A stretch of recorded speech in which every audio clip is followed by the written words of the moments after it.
Oh.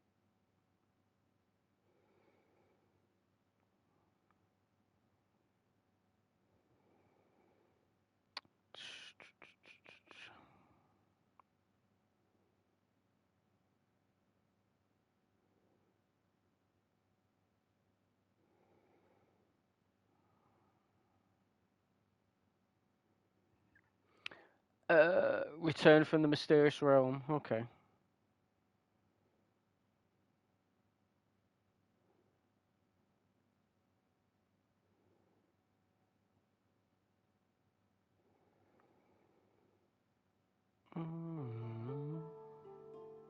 That works.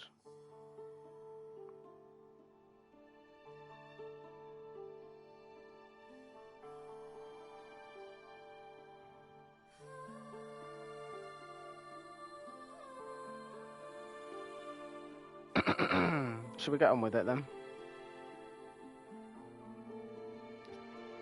I think we should talk to Columbina first.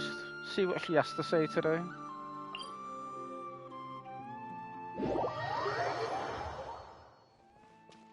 Since we've not really done this on stream before.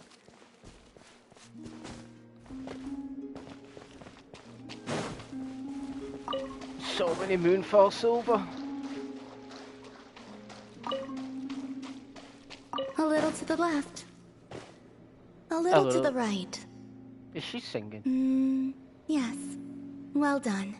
Huh? Is she talking to me? A little to the left. A little to the right. Yes. Well done. Oh, that. Okay. A little to the left. A little to the right. The atmosphere is a little unusual today. Are you decorating this flower field, Columbina? That wasn't me. It was them. Of course. You mean the Kuhenki? Yes. These stones emit a faint light upon absorbing Kuvaki. The Kuhenki are quite fond of them. So they just put them on the ground and play with them? Not exactly. Come over here and look. Have they made a picture? Huh? Huh? Ooh, it forms a picture when you look at it from above. Looks like we're a chunk short though. That's right. I need to go collect some more. Oh, so you're heading out? Yes. I know just the place. It's graced by the moon, so these kinds of stones are abundant. Want us to come with? Sure. Alright, then let's get collecting. We want to see what the finished picture looks like, too.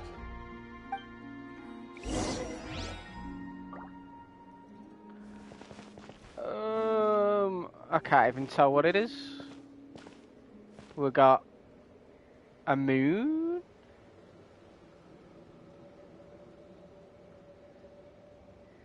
A circle.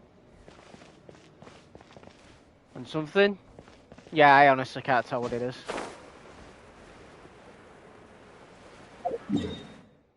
Can't I just use the ones I've already collected? Would make more sense.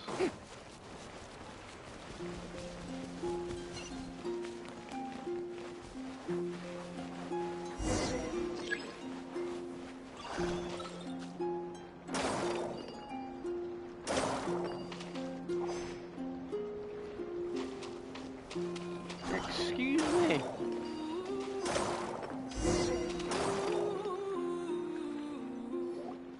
This should be enough, right? Feels like we grabbed a whole bunch. Come on, let's head back. Can't leave that artwork incomplete forever, right? Who's this?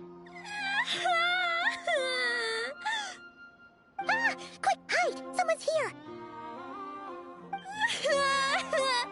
Where am I? Mommy! I want to go home! Oh, looks like she's one of the Frost Moon Scions. Is she lost? I'll go help her. You will? Have we seen her before? Yeah, of course. She sure looks like she needs it. The Frost Moon Scions are deeply wary of outsiders, correct? You have no antlers. The hour is late. What if you scare her off instead? Oh, we're well known around here. It's fine. Okay, that could happen, but we can't just do nothing.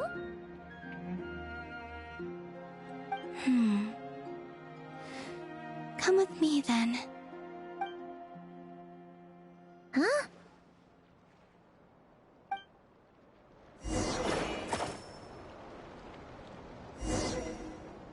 Use O to create a guide back to the path.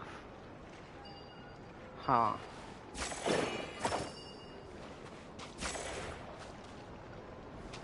Okay.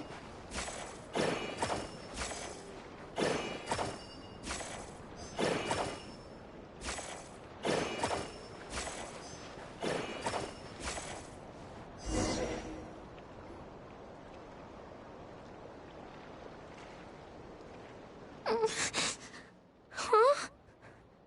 What's this? It's so pretty. That should do it. And off she goes. That trail of stone should lead her back to the Frost Moon Enclave.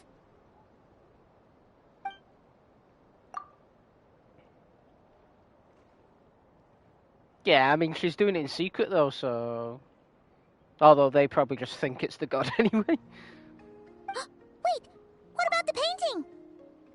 It's all right. We can finish it some other time. I mean, it's not a painting, it's literally stones. I like watching people find their way back home, to the place where they belong. To the place where I belong.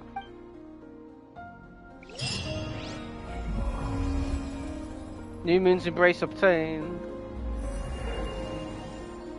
I still don't know what that means.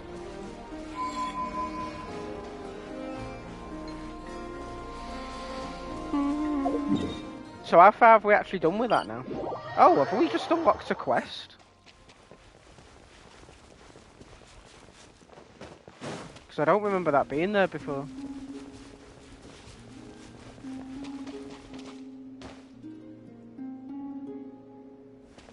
Yep, she's up there, alright.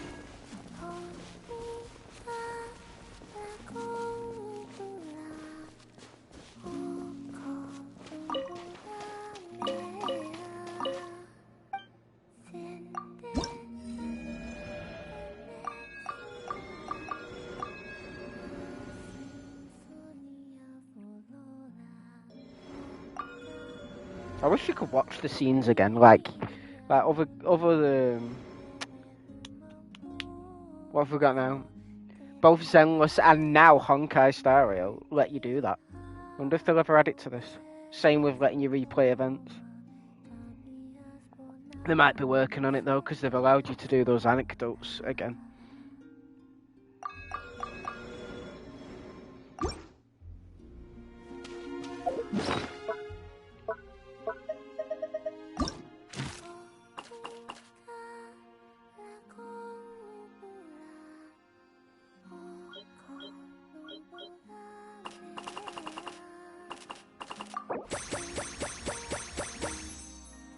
Okay.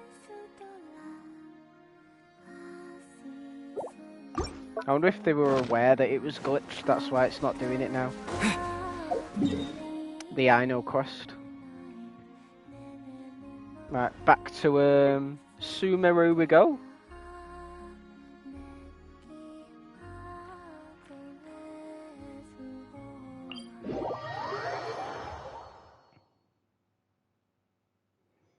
It might actually help if we had the quest. Oh, it is in the academia. Go to the academia. Right, so we're doing, returning to Sumeru, you and Pyra run into some old friends.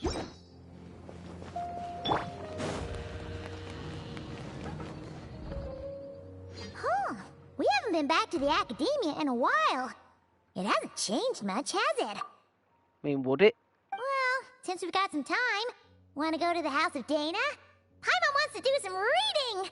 Paimon wants to read? Excuse me, who are you and what have you done with Paimon? Ha! So you noticed? Shall I actually put my Dendro core in? Oh my god, I streamed for 3 hours. Nice. You're getting used to it now, aren't you? Is that the longest you've done? I usually do 3 to 4. I actually try usually doing 4. Like I want to go longer sometimes, but then I get so like I want to go get food or I want to play something else for a bit. But yeah, might need to. But yeah, welcome in, Nico. Did you manage to get away from him, or is he still chasing you? The snowman guy, the janitor, or whatever he was. Well, you're too late. The Paimon you know and love is no more. But oh, I actually didn't know what to say. You're looking at Paimon Plus, a new and improved treasure trove of travel know-how. But what if I preferred the oldie? No, okay, no one prefers the oldie. Paimon Plus would like to find some new books to peruse. A gracious traveler like yourself wouldn't leave her companionless on her quest, right? Well, most people don't. I actually didn't. I wasn't actually too bothered by it. I'm kind of afraid to see what would happen if I refused. You've got me there. Let's go.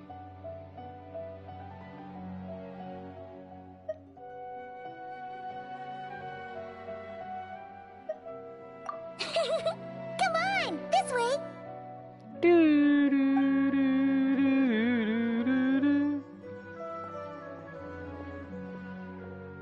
Oh, hey!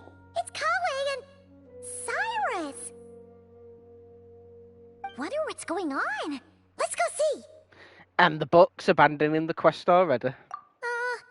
Well, you know what they say? Learning is a lifelong quest. Which means there's always another chance to read a book. But you never know when the next chance to reunite with an old friend will come along. That's a good point, actually. Sure, whatever you say.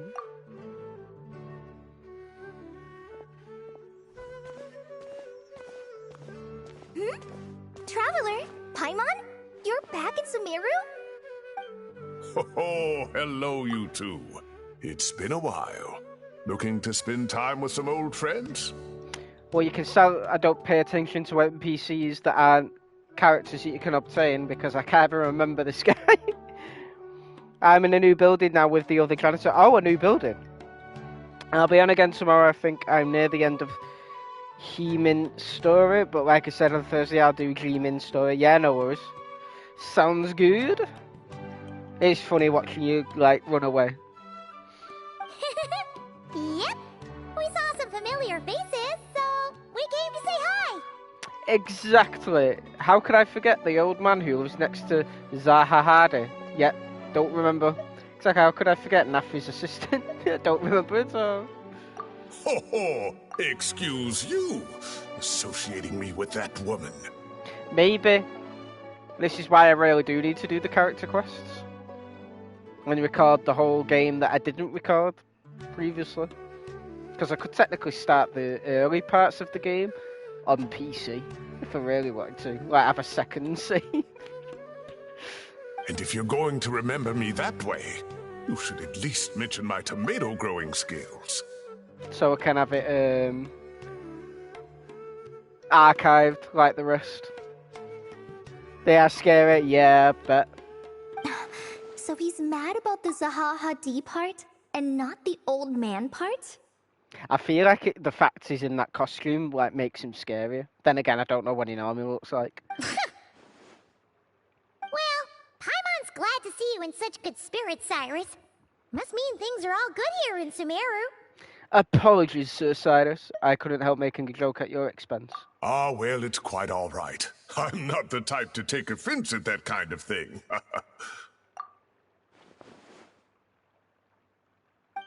You definitely are.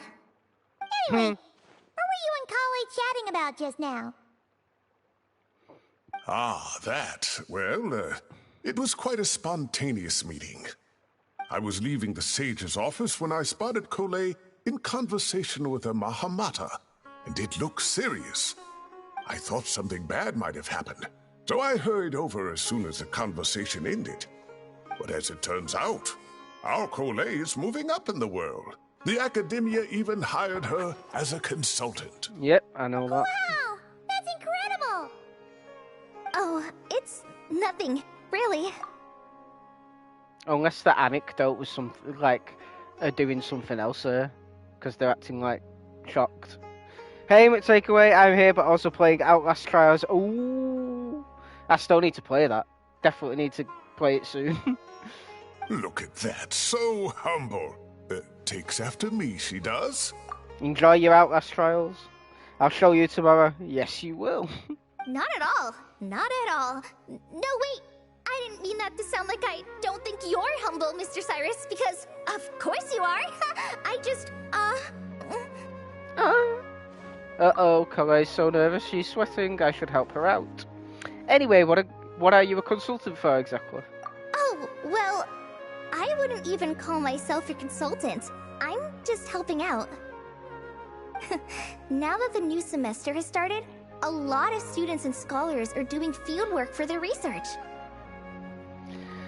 But it can be dangerous for those who don't have a lot of experience in the wild.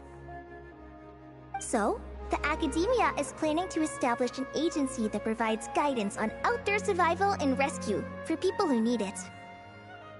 Ooh, Paimon gets it! Do you?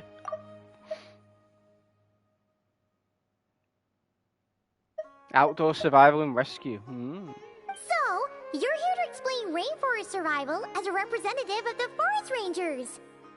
Yeah, pretty much. Of course, when it comes to tips on deciphering mechanisms or defeating monsters, that's for people who are far more senior than me to handle. And speaking of which, since we're short on manpower, the person in charge at the Academia said we're still accepting newcomers. Sweet.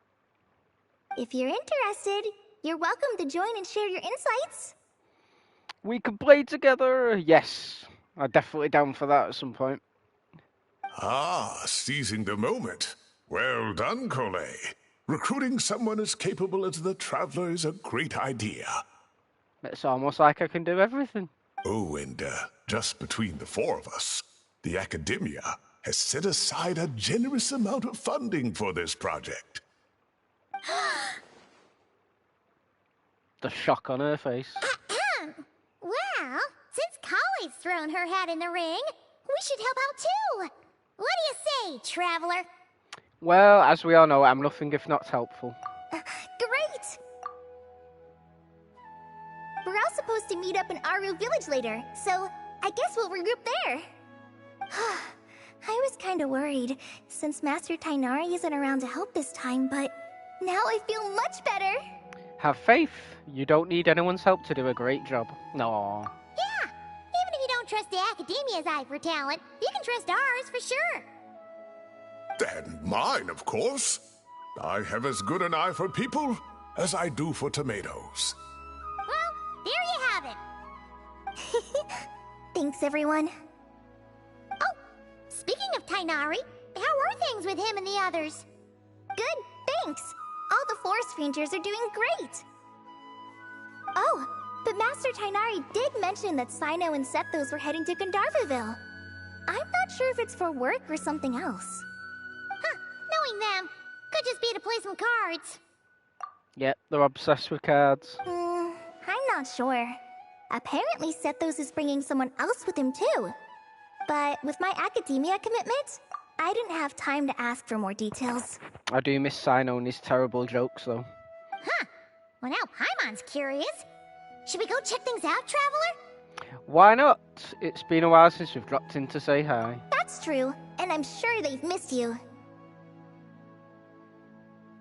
Now that is how it should be between friends. Getting together to play cards or enjoy a meal. Yet here I am, stuck with Nephis, who only ever calls to talk about research. Well, I won't delay your reunion any longer. Until next time. Goodbye, Mr. Cyrus. Take care. Alright, I should probably get going too. See you later, guys. Come find me in Aru Village when you're ready. Sure thing.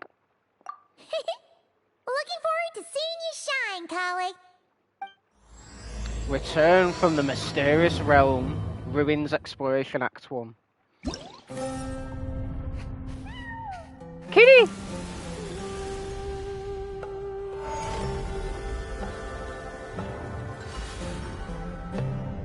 Oh, we've got a lot of stuff going on. Mechanical puzzle passing paradigm. Fieldwise master at unyielding progress. At Kolei's invitation, you and Paimon arrive at the venue of the Academia's newly established Fieldwise Centre, ready to participate in its further development. Huh. Right, so that is in our village. What's the other one?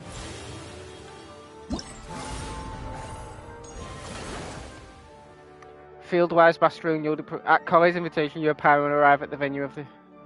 Are they all in? Right, they're all over there.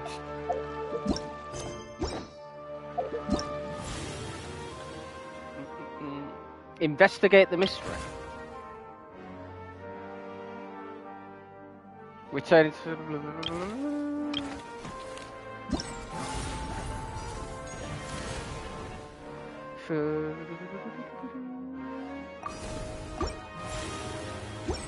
Parties are a must for the well-mannered. If you'd like to learn the proper etiquette... I just interrupted her speech. Whoops. Oh god, I've missed Sumeru. I do hope they make a realm this big again. Or like keep expanding the current ones so they are just as big. You know what? I'm gonna make the Traveller have his Dendro core on. There's still a long road ahead. Because it just feels weird with like being in Sumeru with the other one on.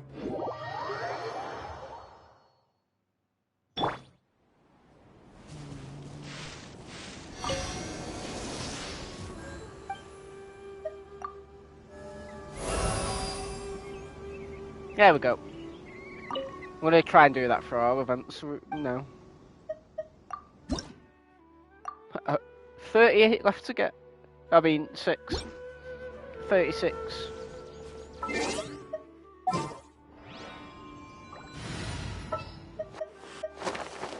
Who did I have? Stay close and you will live. Weller though. Right, guess we're going to Artery Village.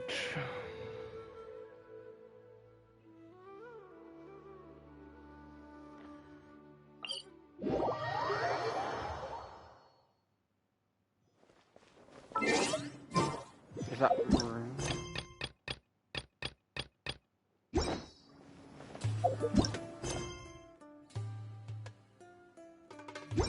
Well, let's have a look. Bloody hell, there's a lot of quests I've not done around here.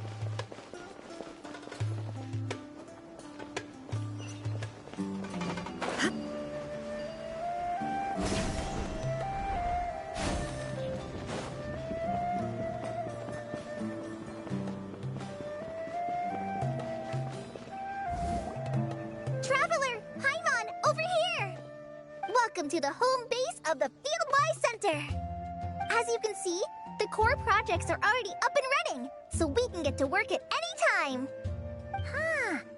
This feels like one of those places light novels talk about. You know, the adventuring hubs where rookies gather to take quests and stuff. Oh, and almost like a school festival at the same time, with everyone getting together to learn and then forming teams to hone their skills. It's so exciting! Well, I've done 420 hours on Infinity Nikki. Oh, that's probably nothing compared to what I've done on some games. It's a speck in the field of sand. It's a grain of sand. Yeah, I'm pumped. What kind of light novels have you been reading, Paimon? Well, this place isn't quite as decked out as a school festival, but Master Tainari said the Academia plans to be generous with the resources. Anyway, before students and researchers head out on dangerous field missions, they can come here for advice and emergency training. We even have professionals on staff that can join their teams to serve as guides or safety personnel. Yeah, you can think of it like a forward operating base, equal parts theoretical training and field practice. Is that actually the same voice for Amber? She sounds a bit different. I meant the number, lol. It's a joke for the devil's lettuce. Alright. Eh. What, is it like dead on 420? You can't play it now, you just gotta leave it at that. Forever. We'll familiarize new recruits with potential challenges in the wild and take them through drills, so there's no reason to panic during the real thing. Amber, you're here too? Is the Outrider getting new job responsibilities? You've been calling in reinforcements from far and wide, Karai. Surprised? I know I was. I'm off duty right now, so I was planning to just drop in on Kali for a bit. But I didn't realize how busy she'd be. I'm not the type of person to sit around and watch, so I decided to be her assistant. Sorry, Amber. I didn't mean to put you to work during your time off. Don't worry about it. A little relaxation balanced out with some fulfilling work is a great vacation in my book. Plus, I've learned a whole bunch of stuff too. And I got to see the Traveler in Paimon again. I mean, it just keeps getting better. Oh yeah. We should have a giant feast once we're done here. How does that sound? That sounds bloody amazing. Yeah. A feast with the first friend we met in Sumeru, and the first friend we met on our whole journey! Oh, that sounds just about as awesome as a giant plate of sticky honey roast! Well, we should get this show on the road then. Let's work hard so we can feast harder. Alright, down to business then. Kale and I are in charge of the Scouting Speedsters project. The focus is using devices and machines to pass through hazardous areas, survey terrain, and get details on potential threats. Plus, a mortar research indicates that during dangerous situations, having the support of an adorable companion can help set adventurers' minds at ease and prevent excess nerves. So, we took inspiration from Cullen Anba and Baron Bunny to create 2 scouting devices that are both adorable and useful. Cullen Anbot and Bar Drone Bunny. So far, feedback has been pretty positive.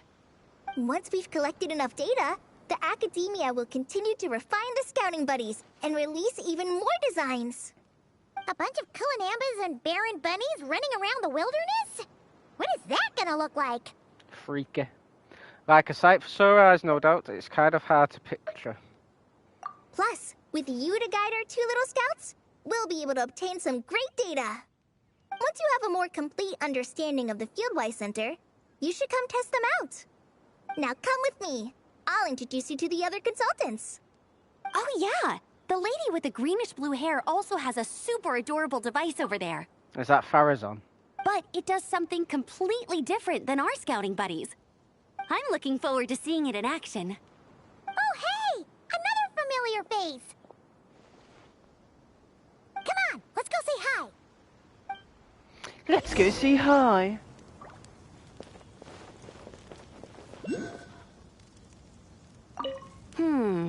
I should adjust the legs so Bardrone Bunny can run even faster. Maybe. Where'd Collie go?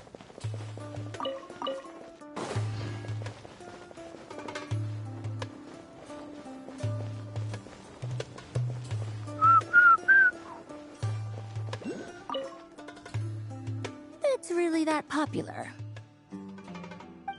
The internal locomotion mechanism is clever enough, and the execution on the terrain recognition, remote control, and weight detection modules isn't bad. But the appearance... it might as well be a doll for a child. No, this won't do. Are we getting more dolls to add to the collection? Before work lurk. Oh, thanks for the lurks, Pharaoh Realism. Welcome in. Hope you have a decent day at work. Madam Farzan, great news! The Traveler and Paimon agreed to join! The Fieldwise Center just leveled up big time, huh? Hello, Madam Farazan! We're here to help! Well, look who the cat dragged in. Excellent job, Kale. Snagging 2 top experts with undeniable adventuring expertise. Now the League won't be able to say a word. no matter what kind of feedback I give. Now tell me, what do you think of this puzzle, pal? It's Whoa! It looks just like you! cool. It makes me feel safe and comfortable. It barely looks like adventuring gear at all.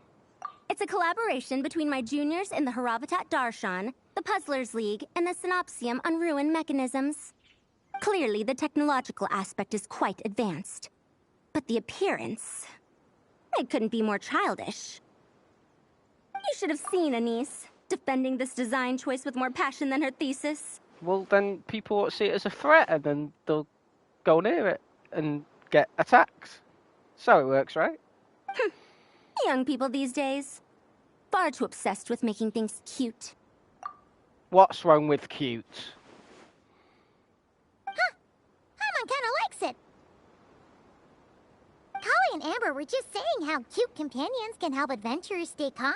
Exactly. With a doll that looks like you by her side, Paimon thinks she could go adventuring in a super dark ruin and not even get scared. Well, that line of thinking does have merit. And I suppose choosing this particular appearance is a sign of their respect. For me. Still, there are adventurers who place greater emphasis on reliability and technical composition. People like that don't just want their devices to be able to survive an avalanche, but to look the part. And for their appearance to reflect the high-tech composition. The fluffiness of this puzzle pal, on the other hand, doesn't give the impression it would be a reliable or formidable device. The appearance may even be distracting. Now picture this. A thick metal casing, square in shape, with a matte finish and openings to showcase the complex technical composition. That would have much more visual impact. I'm the perfect example of this. I have a youthful appearance, and so people question me on occasion. If I had a head of white hair instead, things would be different. Talking about a square-shaped object while holding a triangle-shaped object. Really puts your thing through there, doesn't it? Puts your point across. Really? Then, you want Paimon to talk to them? She has white hair. What? No! That's not the same thing. Did she mention white hair? Oh, right, if I had a head of white hair instead, things would go different. I didn't realize you had such strict views about this, Madame Farzan. I think it looks good as it is. Maybe we can save the square model for next time. Huh? So, even you prefer this version? Well, if that's what you really think, then fine. You'll have to come back and test it out on some puzzles, Traveler. I do like puzzles. I'll rate your effectiveness in using the device and come up with a user manual based on your performance. As for improvements to its appearance, long-term observation is required, so I'll put that aside for now. I'll do my best. I'll be sure to make the most of the puzzle pal's capabilities.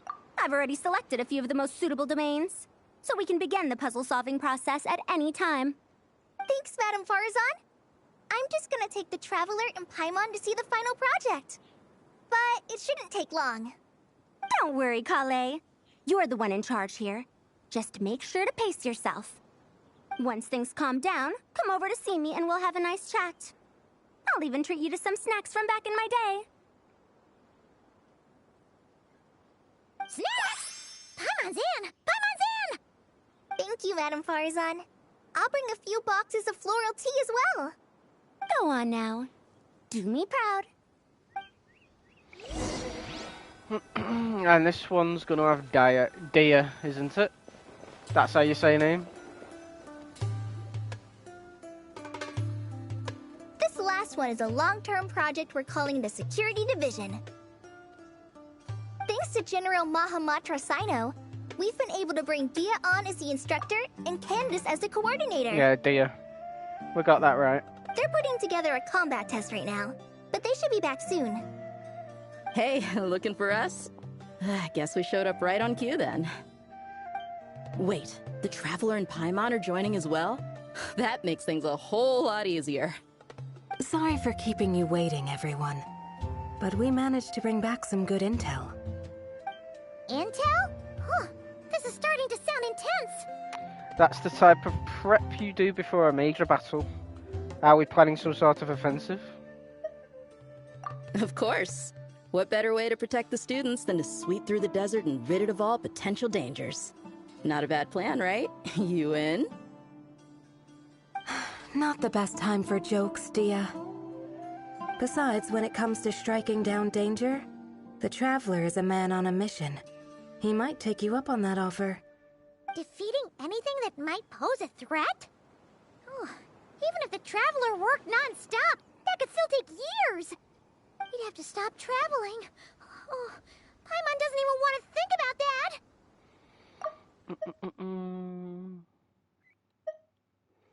After all, the desert's just too big. Who knows how many enemies there are?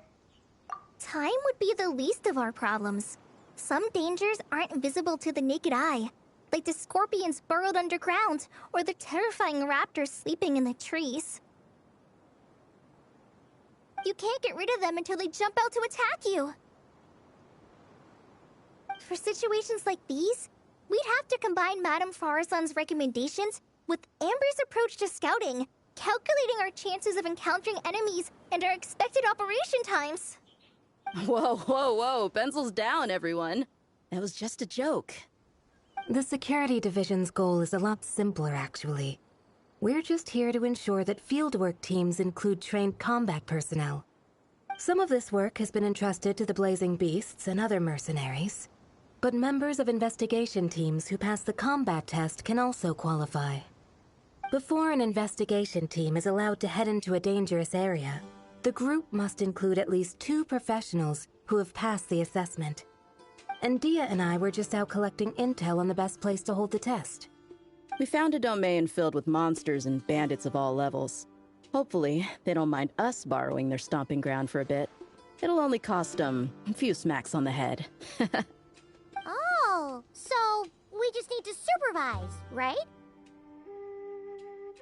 That's right. Participant safety is our utmost priority. So we'll organize a group of capable personnel to take it in shifts. We still need to figure out our testing metrics, though. Fighting is different from an actual exam, and there's no one right answer. Mercenaries like me, we all have our own style. That's not a problem in actual combat, but when it comes to teaching, we tend to stick too much to what we're used to. So, we need someone to give us a baseline. Someone who has the experience, but also takes a more flexible approach in combat. That's my specialty. Leave it to me. I'm here to help as much as I can. Yeah, based on what you just described, the Traveler seems like the perfect person for the job. Great. Working with you is always a pleasure, Traveler. Smooth as butter on a steak. Never heard that phrase before. Don't forget about compensation for the Traveler in Paimon, Dia. You agreed without doing the math first. Ah, it's fine. We'll just split the funds Kale wrangled for us, 20-80. 10 for me, 10 for you, 80 for the 2 of them. Wait, we're getting 80%? Apparently so. It was 20-80, 10 for me, 10 for you, 80 for the 2 of them. That seems like a bit much. Thank you for your generosity, dear. Don't sweat it. We're just in charge of the long-term operations. You're the one setting the metrics for the whole thing. So, I think we got the better end of the deal. I mean, we get paid a lot. We've talked about a partnership in the past, haven't we? Well then, consider this the perfect place to start. Then I'll draw up a detailed overview of the compensation so it's clear for everyone. That'd be great. And don't worry, Miss Candace. About that piece of land you're leasing to the academia, the one used for grain storage, I managed to get them to agree to a 30% increase in their rent payment. Oh, thank you. Those funds will go to fixing up some of the village facilities, which should make for a more comfortable experience when investigation teams stop there in the future. All right, we should finish up our arrangements for the combat test. Stop by our station when you're ready, Traveler. See you soon. Oh, you sure are the beating heart of this operation, Kale. You brought the whole gang together. Oh, no. I'm just doing what I can. I still have so much to learn, So much work to coordinate. But for now, let's just give it our all. You bet! We'll make the Fieldwise Center the best it can be! That we will. In the home base of the Fieldwise Center, you can talk to companions or workers at the locations of specific programs to initiate challenges or learn relevant information, thereby aiding the corresponding development of varied programs. Awesome. Ooh, which one shall we do? Rookie Researcher.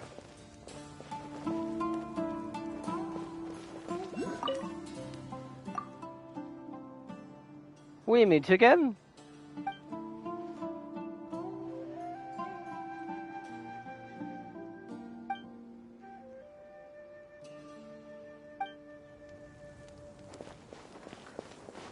I'm curious what this one's gonna be. Oh, you're back. Ready to delve into the art of solving mechanical puzzles? Or did you want to have a chat? I wanted to ask a few questions, actually. I've got a few. Okay, let's crack these puzzles. I like the enthusiasm. I can see a thirst for knowledge shining in your eyes. So let's see what you've got. Speed, altitude, and arc.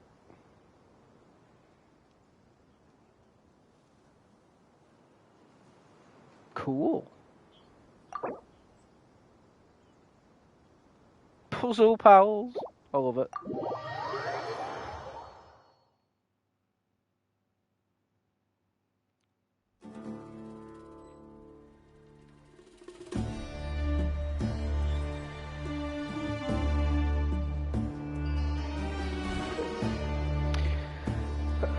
In Mechanical Puzzle Passing Paradigm, the puzzle power repeatedly spawn and advance forward. You must make full use of a variety of effects and deploy them on bases to help the puzzle pals complete all objectives and successfully reach a destination. Challenges contain puzzle star badges that puzzle pals need to collect. Try as many ways as you can to help the puzzle pals reach the destination with those puzzle star badges. Oh shit, I just realised something. After placing miraculous speed in a base, puzzle bars can touch it to gain a temporary speed boost. After placing miraculous rise in a base, puzzle bars can touch it to instantly leap into the air. Why do I feel like I've done something similar before?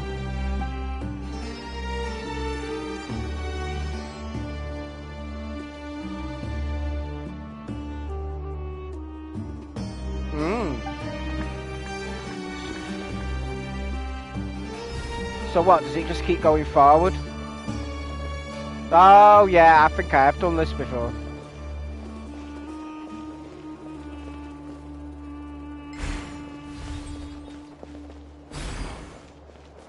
Jump! Whee! Oh, it works.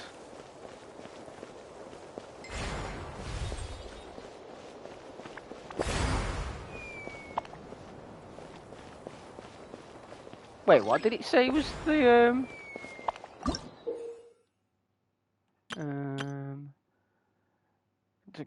a speed, right, so that's a speed boost. Right, leap into the air, right, so, okay.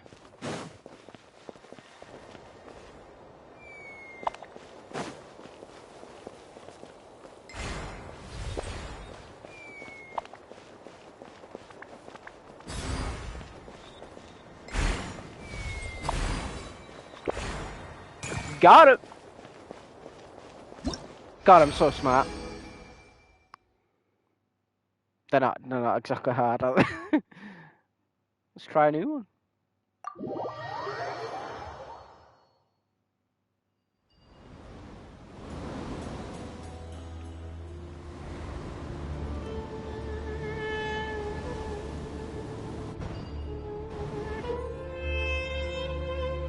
Miraculous freeze.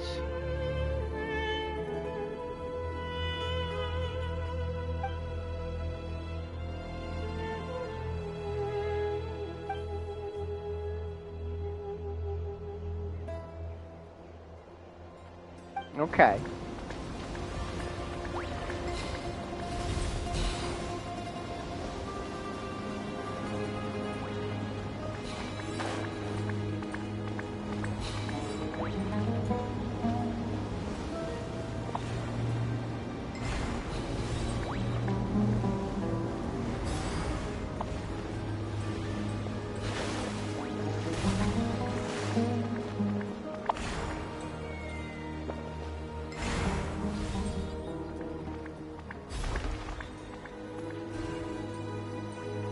Oh shit, I just realised what I need to do.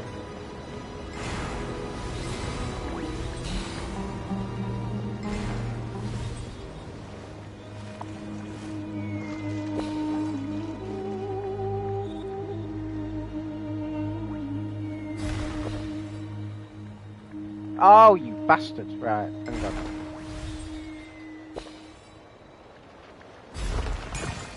Got him!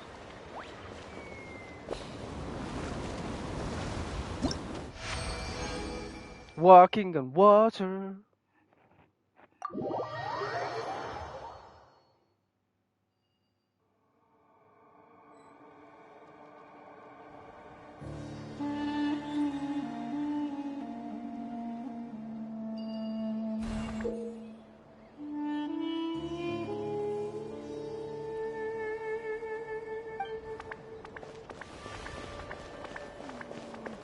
Cause it to fall.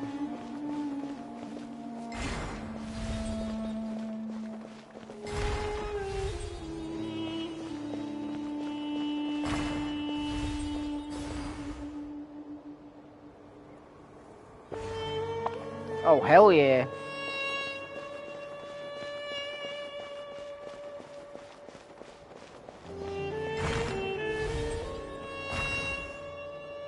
Does that actually do anything? No, I thought I didn't.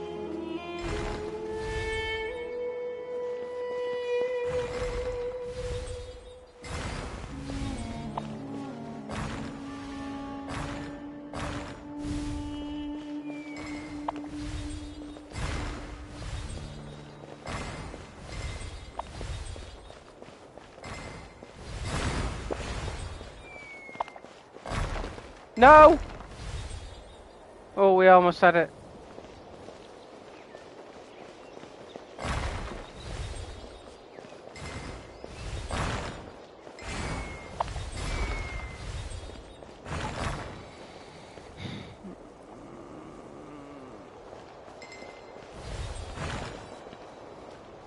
Oh, my brain.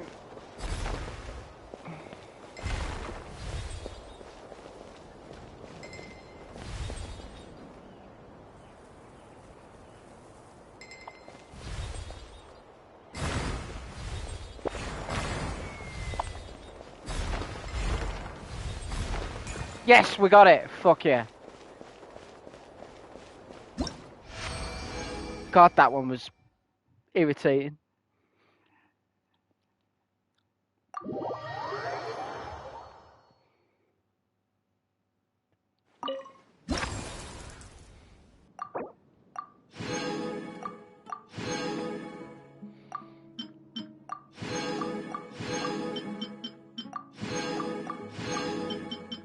Oh, there's only one left. I didn't think there would... Oh no, there's two left. Oh, there's a lot left. Never mind.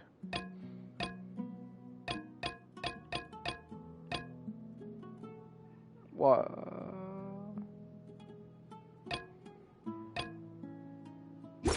Right, let's see what the other challenges are. Hey there! Ready to go full speed ahead with Cullen Anbot and Barjone Bunny? Yes. Our two scouting buddies are tuned up and ready for testing. Nice. Sure takes you back to the gliding test days, huh? Oh, there's one over here.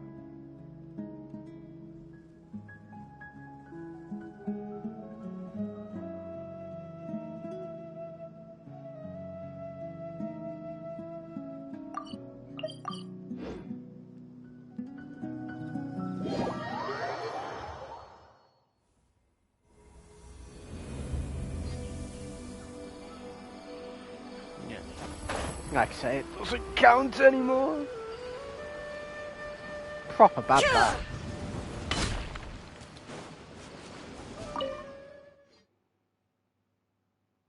Scouting buddies.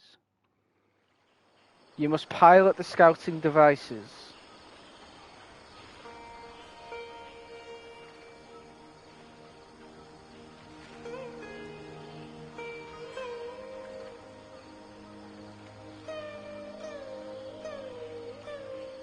Okay.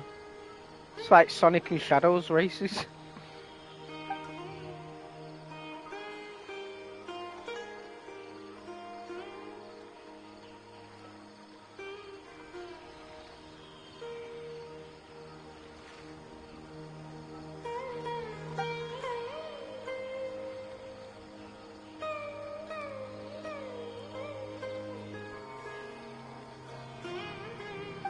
Okay. I'll pretend I know exactly how to do this.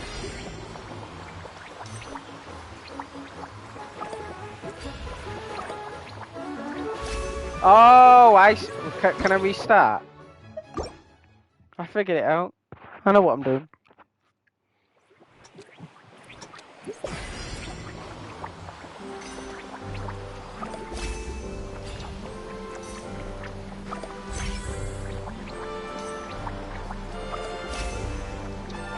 Whee!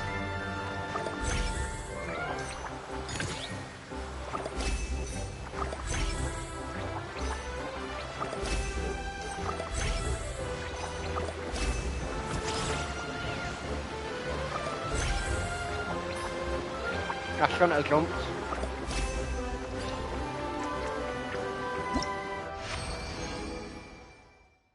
"35 seconds."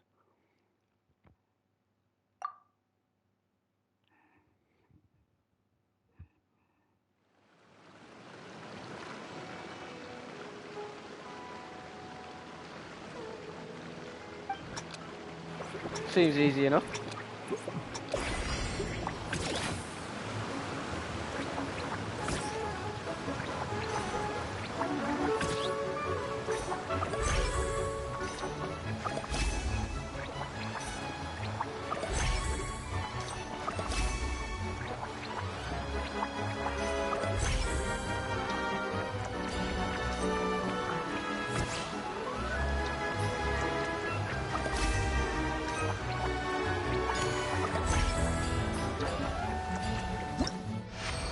These are a lot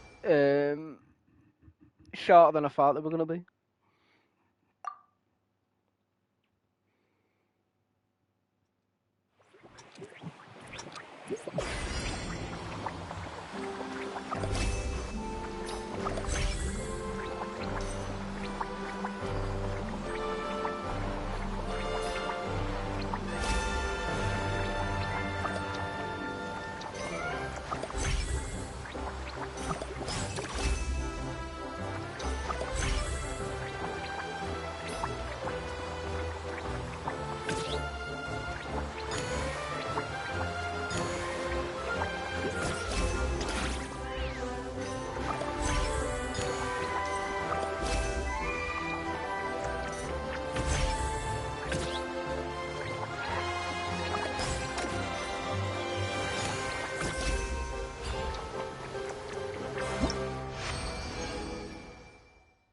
Got him.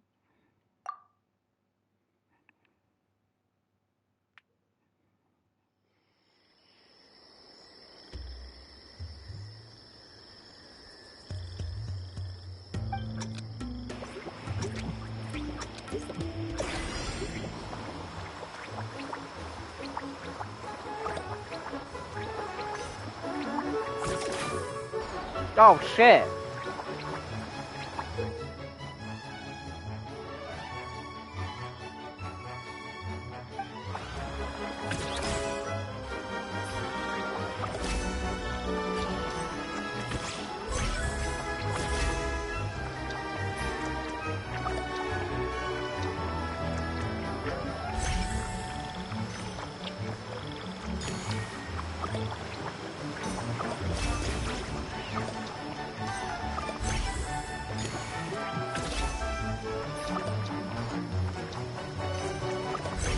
Fine, we figured it out. I'm sure we did it.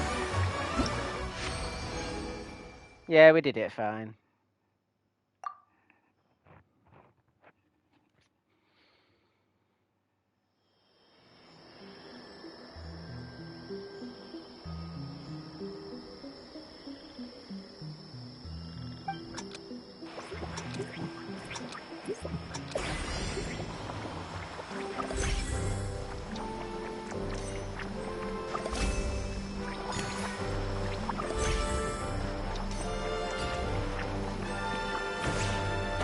Oh, you little bastard.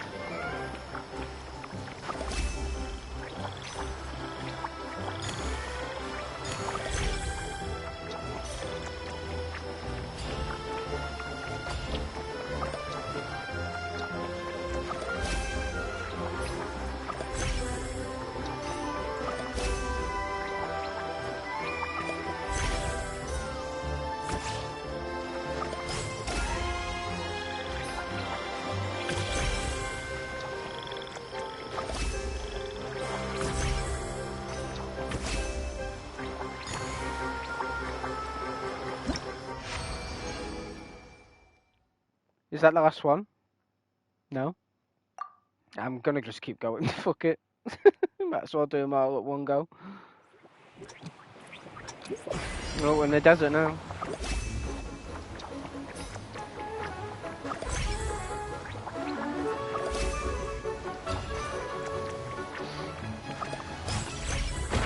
Oops.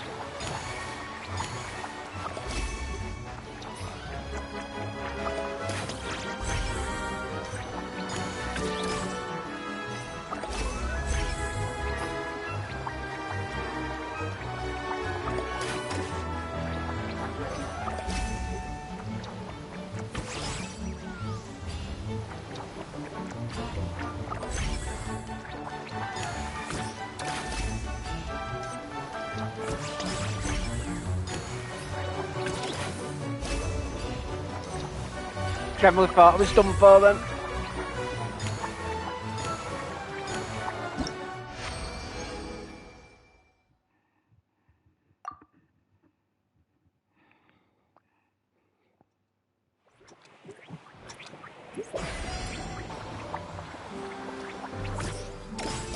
Oh, what? No, we're starting that one again. Fuck that.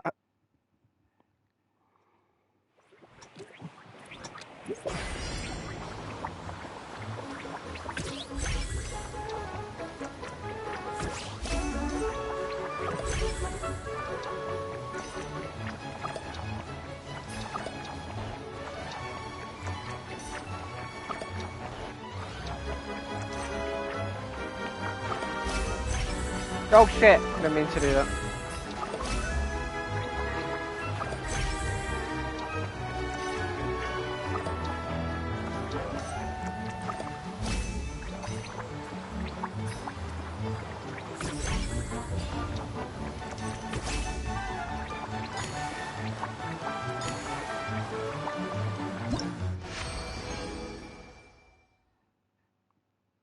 How many of these are there? Come on now.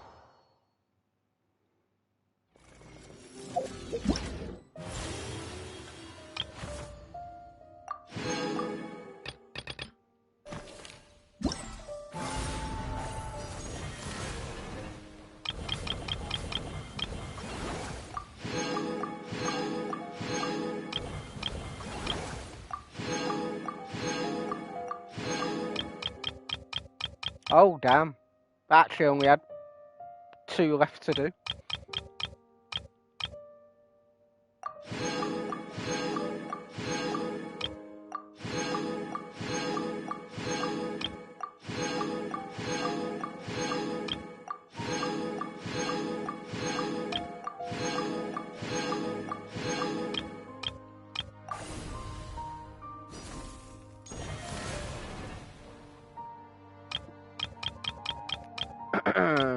It's just this one to try now.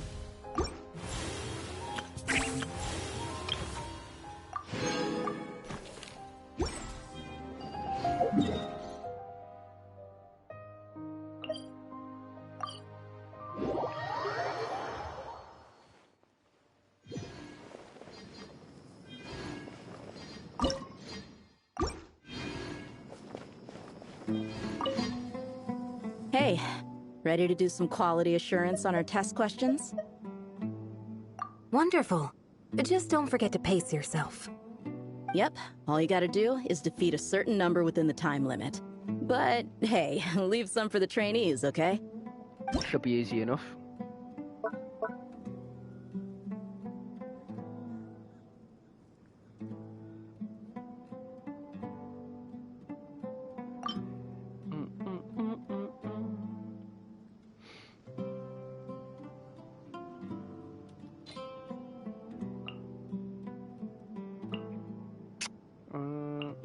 should we do my go-to party?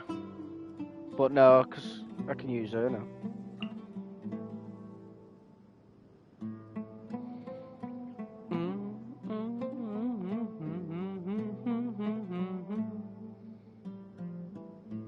Oh, fine, we'll use her. Where is she?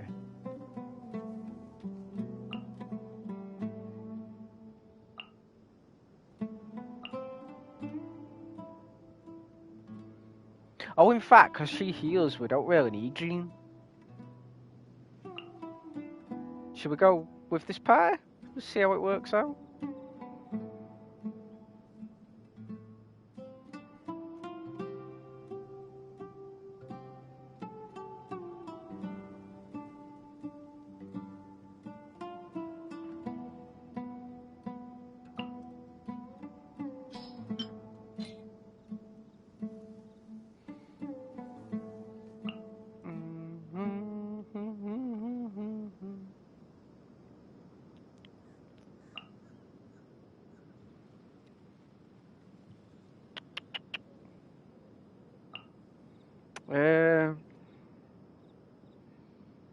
Who to use, who to use.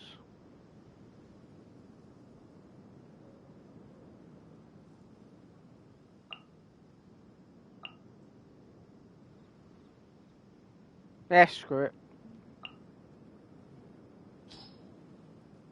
Should work.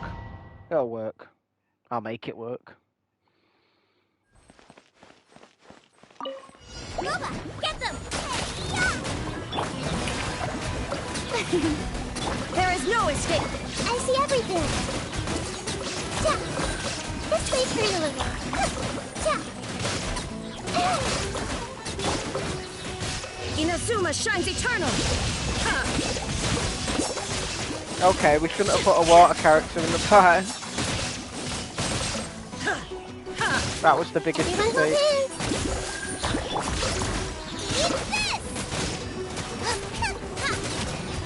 Commit it to memory. Make yourselves at home. Now you shall perish!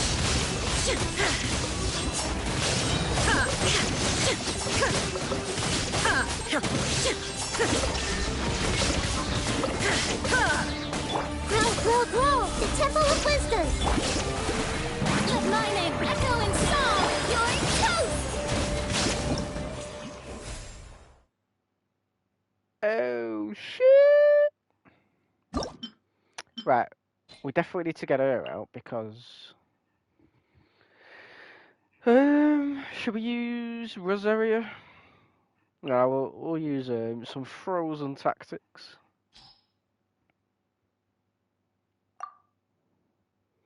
We got this.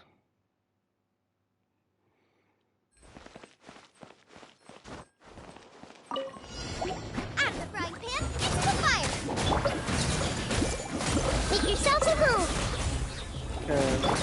My apologies! Sakura Swirl! Inazuma shines eternal! I see everything! The Temple of Wisdom! You're toast! Hey! Embrace the ice!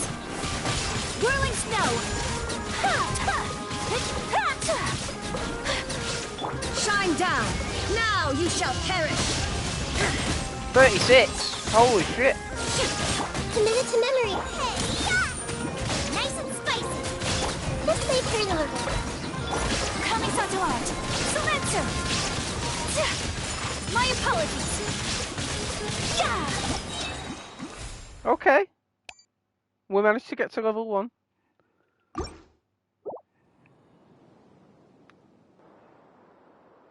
Got harder than I thought it'd be. That's for sure. Germinate! Ha! Ha! Burn! Busted. Things are about to get dicey. Scatter! Yeah! Okay, I should have definitely killed a different part. Barbados, guide us. Quietly now.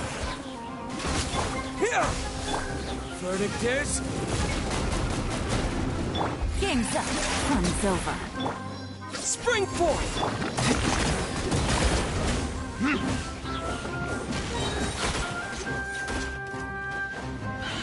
Time for retribution! Ha!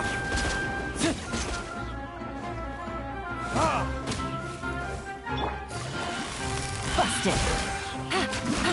Things are about to get dicey.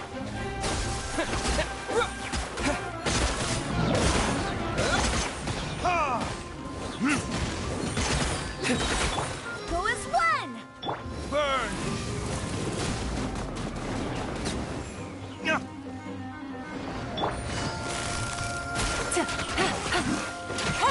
Here comes the catch. God, I suck at this.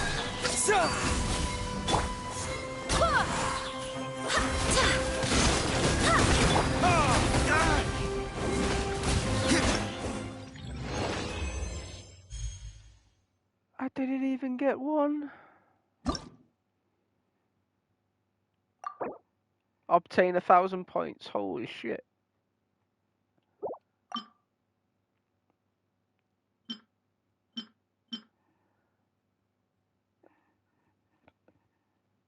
Oh, so it's for the buffs for the former one. Okay. So I kind of need the better party in this one, don't I?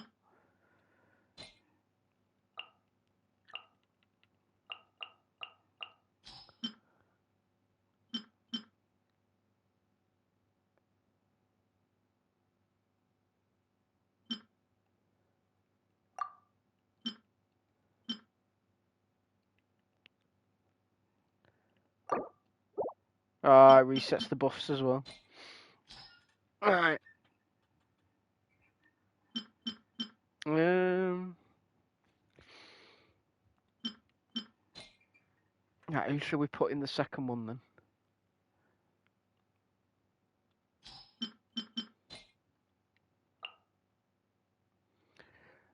Ooh.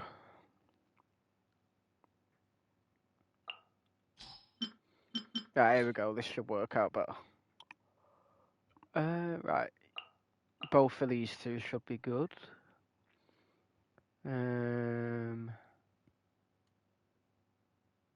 Oh, I really need to start leveling more characters up.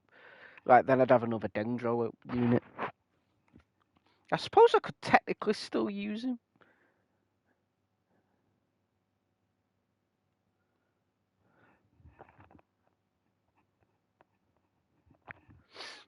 I guess we'll see. And actually, hang on. I'll put him in there, then her, and then obviously we'll use the Raiden. Sounds good. Let's go. Let's try this time. Out of the frying pan, into the fire! Everyone hold hands! Share my knowledge! Go as one! Wind, hear me. Whirling snow. Sakura swirl. Nice and spicy! Committed to memory! Yeah! Yeah! The Temple of Wisdom! Yeah! Eat this! My apologies. Yeah! Grow! Yeah! Grow! Kamisato out.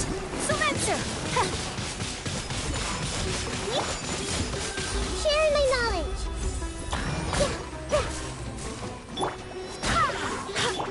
No! Frying pan, into the fire! You're tough! This same deliver.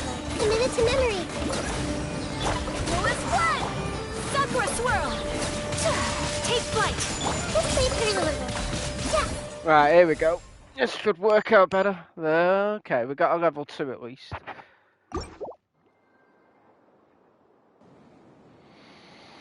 Here's where the hard work actually comes in.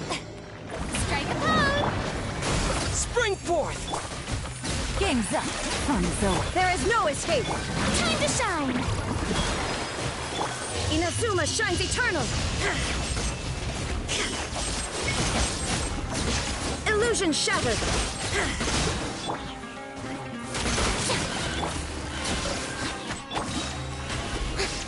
Germinate! May Let my name echo in song! Here comes the catch. Now you shall perish!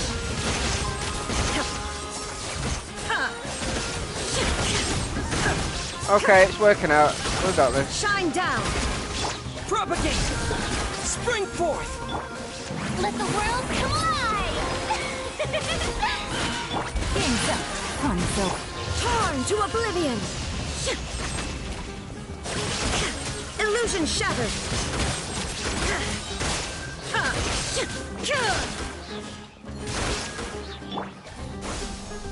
Germinate!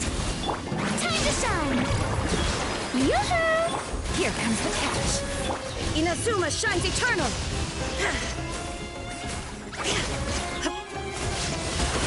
There is no escape! Well, at least we got 1,000, right? I can't argue with that. Oh, I can't wait till I finally like upgrade more characters. Holy shit, I definitely need it.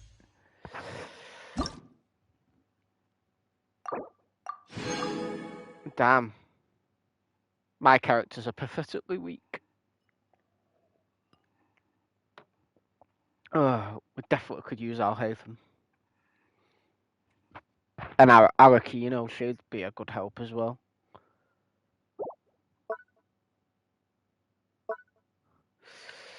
Do, do, do, do, do.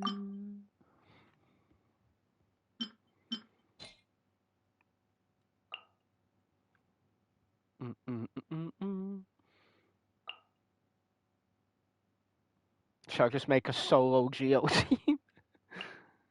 See how that works out.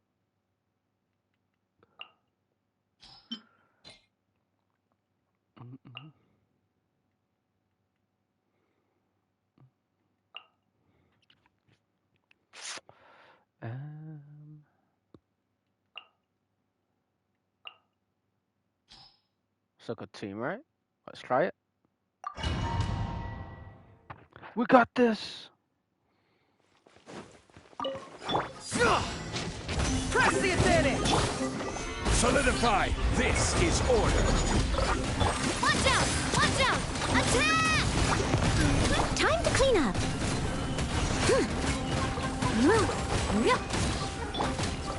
Stabilize! Coming at ya! Order guide you! Charge! Rally! Coming at ya! A proper send-off! Steady as stone, as a good knight should. This is order! Okay, I'm doing way better with this one because I've got so many Geo characters upgraded unlike my other teams. Press the advantage! Order guide you! Watch out! Hey there! Attack! Time to clean up. Leave it all to me. Oh, that was nice. Right, this should go well. Oh, then I can get Marvika upgraded as well. Strike up! Shine down! Gotcha! Make yourselves at home. Let the world collide! Game's up. Fun's over. Now you shall perish! There is no escape! Holy shit, my damage is multiplying so fast. Committed to memory. The Temple of Wisdom. Yeah. Shower me with praise! Busted. Things are about to get better. Torn to oblivion! Shine down!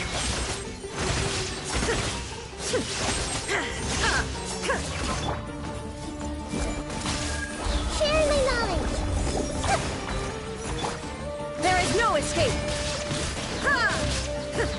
Now you shall perish! Quietly now. Game's up. Fun. Let my name echo in song! How brilliant!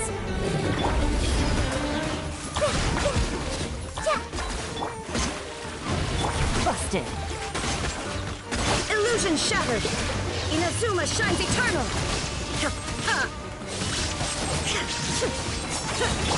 Grow. It'll do. I did better. Especially in the opening. Holy shit.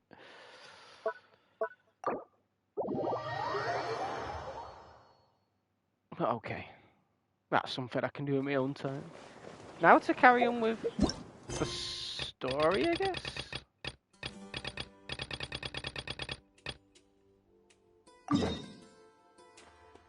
Oh, we're going over Let's go meet our other friends.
Why are we actually meeting up with them? Oh, okay. Tainari's place. Tainari's place. Ah! Here it is!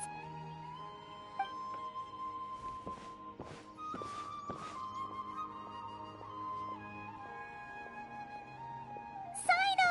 Sethos! Looks like the whole gang's here. Oh, and Layla's here too! But, oh, she doesn't look too good. Did something happen? Hi everyone, it's been a while. Is everything okay here? Ah, Paimon, Traveler. It's good to see you. I'd welcome you like a proper host, but I'm a bit busy at the moment. Apologies. No worries, this seems serious. No need to look that worried. My observations indicate Miss Layla's condition has improved quite a bit. There's no danger to her mind. She's just fatigued and needs some rest. Excuse me for a moment while I blend some calming incense. I'll let you two explain the situation. All right.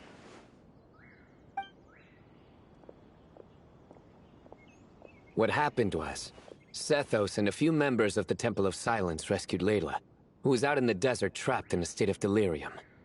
She had to be rescued? Oh, that sounds bad. That's all you're gonna say about it, Sino? I mean, we don't want people jumping to conclusions. That's all I can say about it. The person involved is unable to explain what happened to her, so we're limited in what we know. Sorry.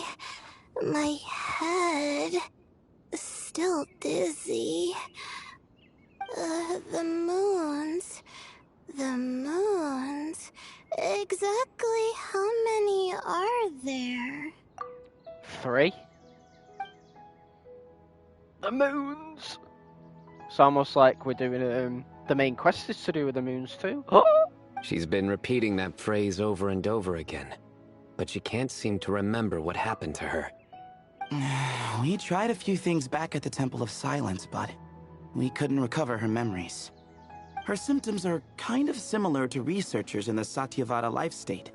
So we brought her to Tainari to see if our veteran forest watcher had any other ideas. Tainari is pretty much our last option, so let's hope he can help. The good news is, even if restoring her memory is a no-go, we can help with the headache at least. Jir was in a similar state when we found him, delirious and mumbling to himself, but he's more or less back to normal now. Sorry, I should give you some context first, huh? We should let Miss Layla get some rest. Come with me, you two, and I'll introduce you to the other victim of this incident. Uh-oh. Good idea. I'll wait for Tainari here and keep an eye on our patient. All right then, this way.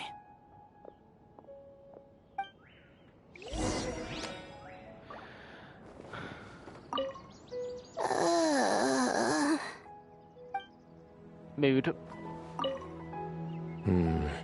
Something strange is going on. Definitely something. That little girl must be leaving soon. Oh, we're going down here.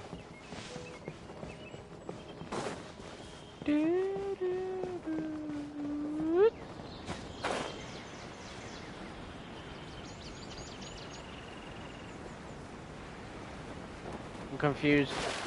It's definitely said down here, right? Right, there we go. Oh my god, is this who I think it is? No. Never mind.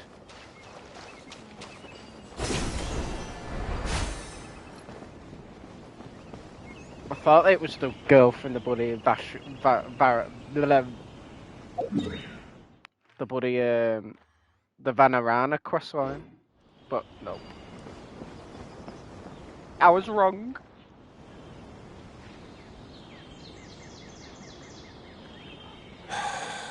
Who did the Ajalenok nut offend? I just don't get it. Hey, Jer. Still musing about Ajilenok nuts, huh? Want me to have Sino come over and tell some jokes? Might help distract you. No. No need. I'm done. I like jokes. Yeah, that's one nutty idea. That's not all it's cracked up to be. I like. Oh dear. Another master of puns. One of Sino's card buddies, actually. I think I might just take that as my cue to head back to the desert. Hold on. So, what's the deal with the Ajilenok nuts? Other than the bad Sino jokes. We'll get to that. But first, introductions are in order. This is Jer, a member of the Temple of Silence. And you remember the Traveler, right, Jer? Of course. I'd never forget a participant in the Rite of Duels or the hero who saved Sumeru. Awesome. Could you go over what happened to you one more time, Jer? Our valiant hero is gonna help us get to the bottom of this. What? Huh, I am? Might as well join since you're here, am I right? Just hear him out. You're gonna want to uncover this mystery once you do. I'd bet on it. Well, I was on an expedition in the desert not too long ago, when I got caught in some quicksand. Later, it became obvious it wasn't normal quicksand because instead of sinking to my death, I fell into an undiscovered ruin. In my panic, arms and legs flailing about, I suspect I touched some things I shouldn't have. Because in that brief moment, an enormous amount of information came surging into my mind. Interesting. I would hesitate to even call it knowledge, because my brain had no capacity to process the information. Is it forbidden knowledge? Has it returned?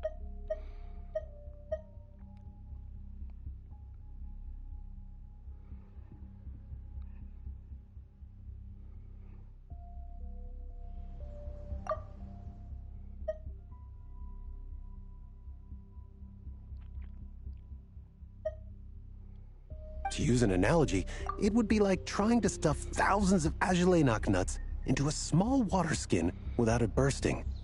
Sorry again with the Ajilenok nuts, I know. It's fine. We're getting to that part of the story anyway. True. Well, just as I was on the verge of madness, a single phrase broke through the storm of thoughts in my head.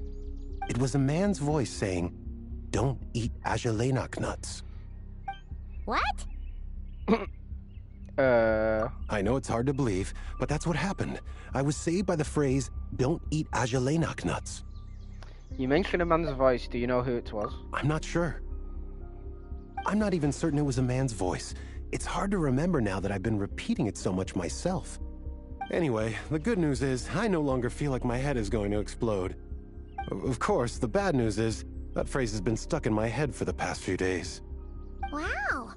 But doesn't it have the opposite effect? Like, the more you say don't eat it, the more you want to eat it? Yes, that's exactly right. Whoever the voice belongs to, I don't know what his deal is with those nuts. Well, the world's a big place. There's bound to be people who don't like sweet stuff.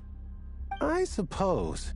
Strangely enough, I'm starting to think the voice belonged not to a man, but a cat.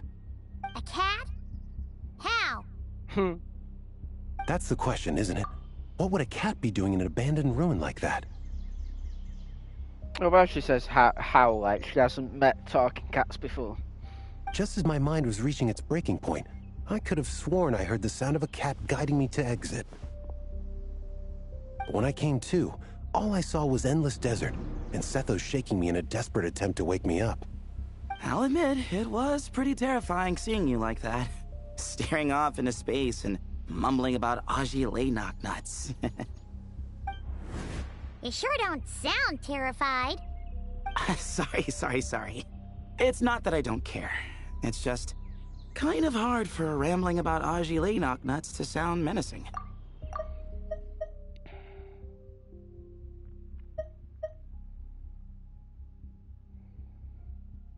Now, what Layla was saying, on the other hand, that is much creepier. You mean about the number of moons? Exactly. The unknown is what breeds fear.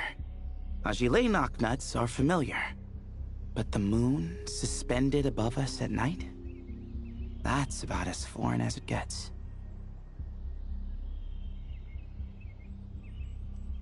We don't know that for sure. There could be a whole other world inside an Ajalenok nut, with a moon of its own. Really? Huh. I guess. Ajalenok nuts are not to be underestimated. Right, yeah, of course. Won't catch me disparaging the mighty Ajalenok nut. No, sir. Huh. So, a similar thing happened to Layla then?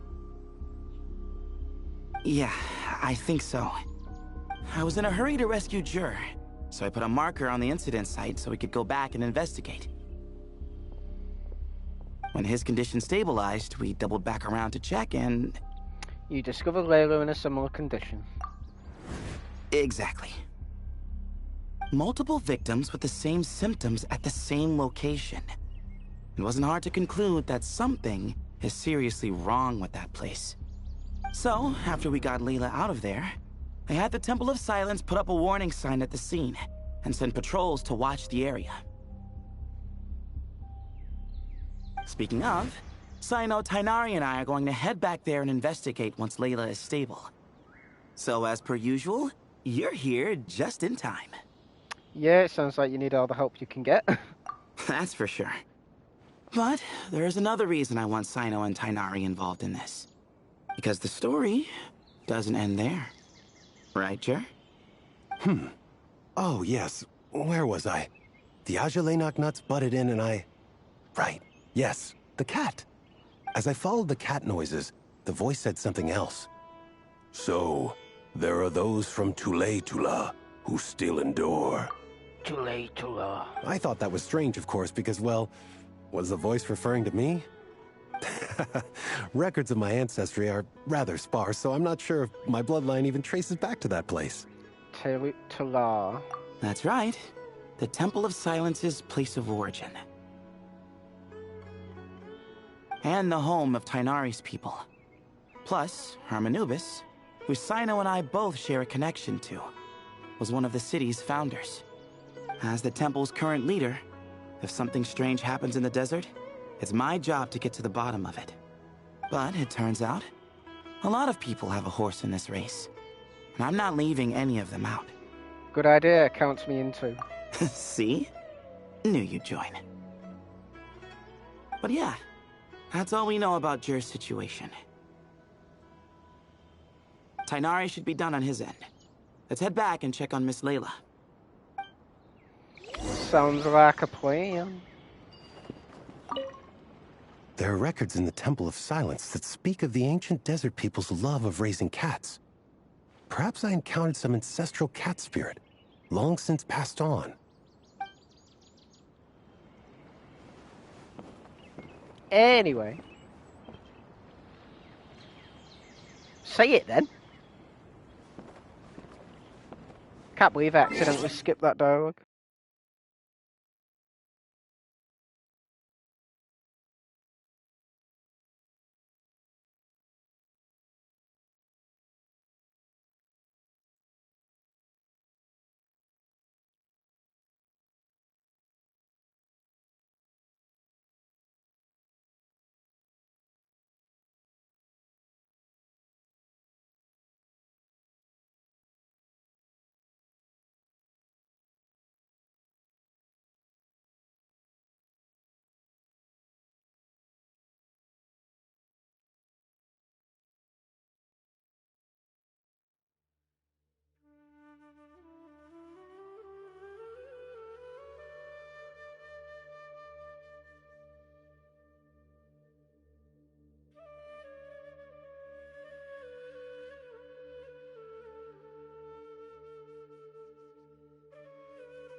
So whatever it said something like Corey is still out also. Defeat 4 opponents with aversion within 2 seconds. Nice.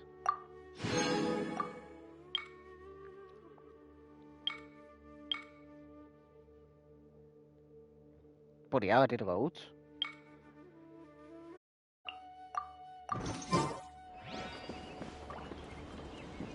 Oh, my nose. Where the fuck did that crab come from?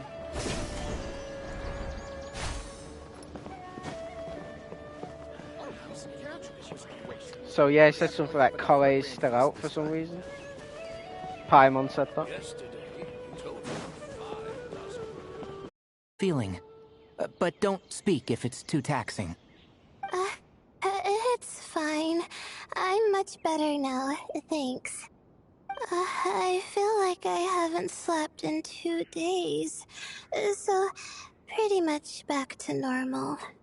Whoa. That's your normal? I mean, she has got sleep problems. Layla. Traveler, Paimon, I thought I heard your voices earlier. Oh, and, I'm sorry. Huh? You don't have to apologize. You didn't do anything wrong. No, I just mean, I think I'm about to disappoint you. My head was kinda muddled earlier to me, and I want to help. But, I really don't remember anything. Does your head still hurt? No, I feel fine. The incense you made helped a lot. I'm still hearing those words in my head, but other than that, I'm okay. It's just, all I remember are those words. Everything else is a total blank. One moment I was heading to the stargazing point I'd calculated, and the next, I was on my back in the sand. The same phrase playing over and over again in my mind. How many moons are there in the sky? Sethos, did your friend Jur suffer from memory loss too? Not really. His memories are blurry, but there aren't huge gaps like this. He remembers touching something. Someone talking, a voice mentioning Tuletula, and hearing a cat lead him to the exit. A cat. Did you hear it too? Huh? Now that you mention it, I think so. It was so soft. I thought I was imagining things. Which means, at the very least, what the two of you experienced while escaping the ruin is consistent. A single sentence repeating in your heads, and the faint sound of a cat. Still not a lot to go off of. Agreed. Oh, is your head hurting again, Layla? No, I was just thinking. Maybe my memories are blank because I was sleepwalking at the time. Sometimes, my friends and classmates tell me about things I don't remember doing, or places I don't remember going. I don't talk about it a lot because, well, I don't even know how it happened. But I don't want my personal circumstances clouding your judgment. So I, just wanted to mention that. Ah, I see. Well, thank you for telling us. I don't remember her voice sounding like that. But I don't think we need to dwell on that for now. We're gonna check out the site of the incident for ourselves, so that should help us come to our own conclusions. Pretty much. And with Tainari, don't put too much pressure on yourself, Layla. Okay. Then could I come too? Oh, I have to know what happened to me back there. Sure, but on one condition. You need to be in tip-top shape before we head out. If your condition isn't stable enough before then, we'll have to figure out something else. Of course.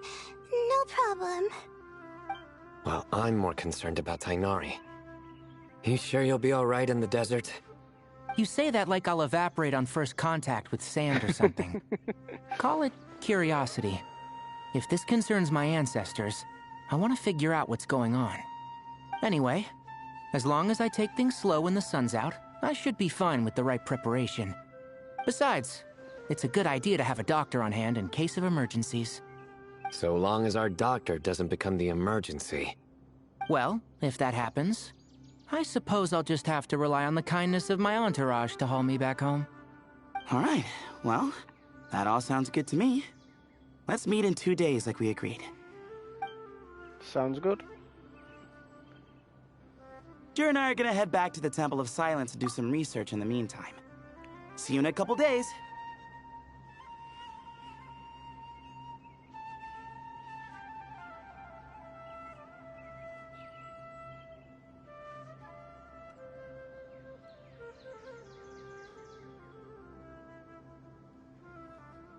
Sounds good. That's what I said. What about you, Layla? If you feel like you need more rest, I can arrange a room for you to stay in. No need. I've asked enough of you as it is. Besides, I feel a lot better. I should make it back to my dorm, no problem. She reminds me of Livy from fucking Infinity, Nick, with that voice. You sure? Don't push it too hard, or you might end up sleepwalking along the way. Don't worry, I'll be fine. I have other things I need to do anyway.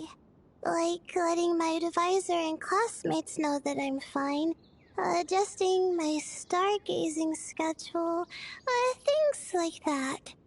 If I don't get it all done, I doubt I'll be able to sit still, let alone stay here and get some rest. I'm not so sure that's... Her voice might be more annoying than Paimon's. You know what? I'll make sure she gets back. Ah, a much better idea. Thank you, Traveler. Of course, if anything starts to feel off, come back for a checkup right away. You'd better listen to him, Layla, or he'll feed you tasteless slop as a punishment. Punishment? You're the one who caught a cold. You're supposed to eat light when that happens. Besides, with your nose stuffed up like that, you couldn't taste anything to begin with. Huh. Is that so? And here I thought it was an in-taste-to-know issue. Oh my god. Should have seen that coming. You're off the clock, so now it's time for puns, huh? Oh, brother, not this again. Don't worry, Paimon. I understand. If you want me to stop, then... Then? You'll have to call a plumber. Tell them someone's gotta pipe down. Oh my god, the travel loves his puns. Wow.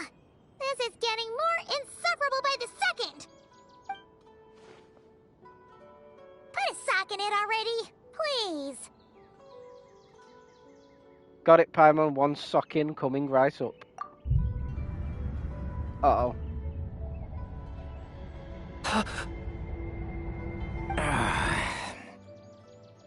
Paimon's done with this game.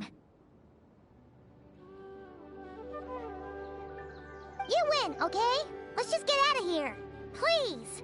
Okay, bye everyone. I'll keep Lyra safe. And Paimon mentally sound. Alright, you stay safe. I'll try to stay sane. That was a very strange interaction.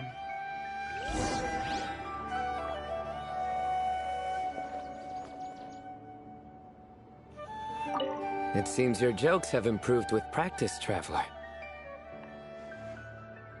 Happy about that? Absolutely. Finally, someone to share the load.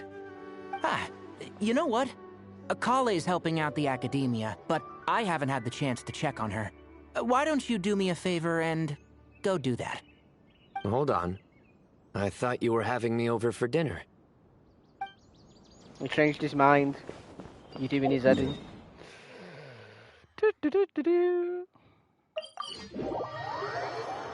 Tainari is a cutie. Oh, hey, Luna, welcome in.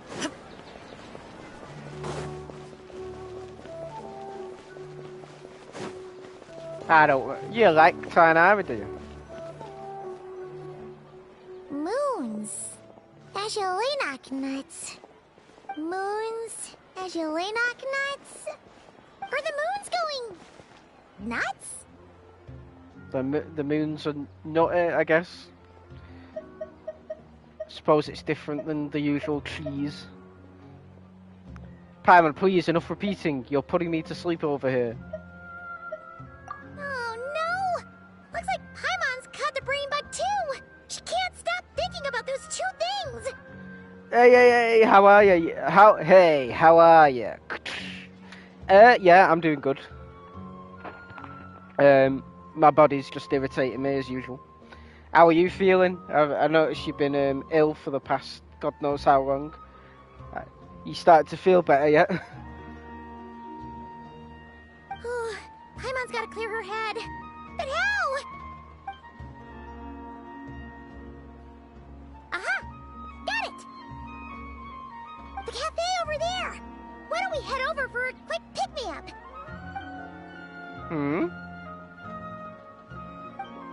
Something's up with Layla.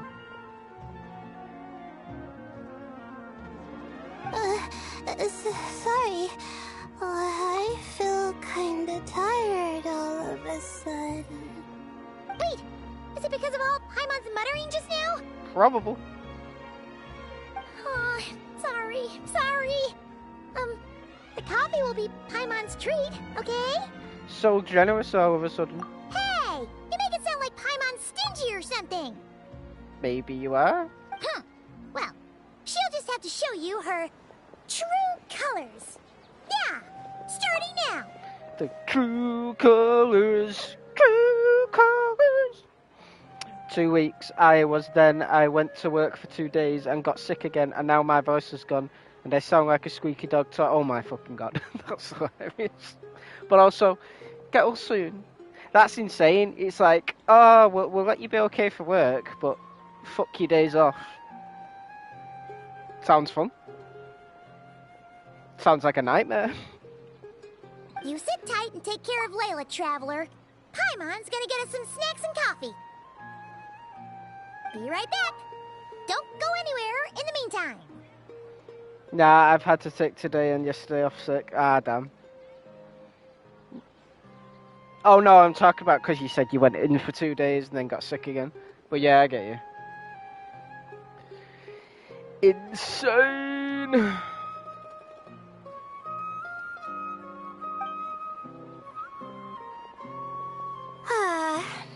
She's pushing herself again as always.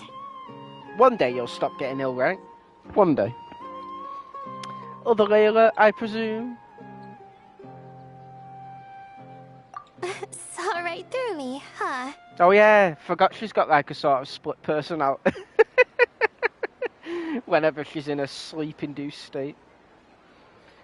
I can tolerate this version of Layla's voice. I apologize for the sudden emergence, but I didn't have any other options. It's fine. As far as I'm concerned, you're Layla as well. Well, that's true. So, for our sake and your safety, allow me to fill in the gaps in her memory. I knew it. You were in control when it happened. That's right. Layla was already in bad shape, stressing about her new study topic, focusing on the stars instead of her surroundings. By the time she realized the danger she was in, it was too late.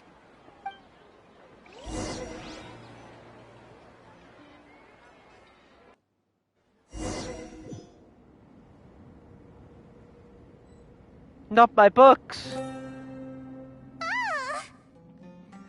Quicksand near the ideal viewing spot? Wasn't expecting that. Looks like Layla's been under a lot of pressure lately. She hasn't been paying attention to her surroundings. Nah, I've had to say that the woman who made me ill in the first place I worked with at the weekend, and she was still ill, so made me more sick when I just... Oh, God. Oh, is it someone, like one of your colleagues that got you ill? Here's hoping nothing else I've had... I can imagine. It doesn't sound fun. I've had my fair slew of problems. I was a little bit ill, but not that much. Yes, the other day. I'm more about... got an just irritant all the time at the minute, more than anything else. It's not fun. I don't like it. I just want to scream and rip my skin off. What the hell? Oh God, I hate wires. Fucking getting me wires stuck. Ah! Right. Let's carry on. But why would quicksand lead to a place like this? Because everything's buried under the sand. Well, all in all, looks like a common desert ruin. Guess there's nothing to do but try to find a way out. Oh, Layla, what have you gotten yourself into this time?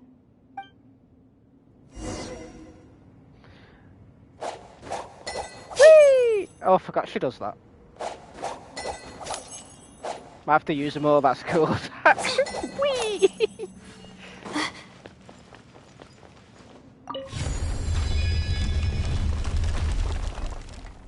Do we want to go this way?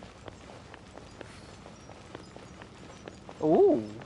Investigate. Oh, it's just artifacts, of course.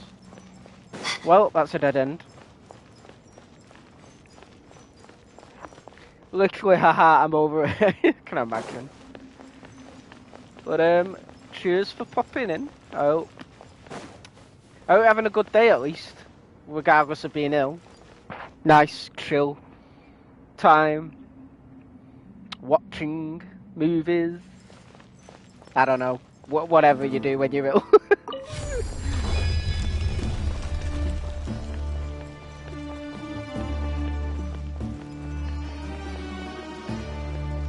Bam!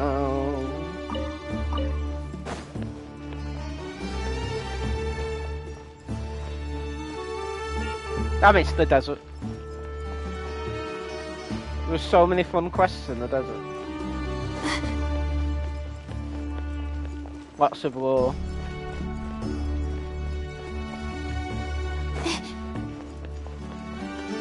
Well, that's a dead end.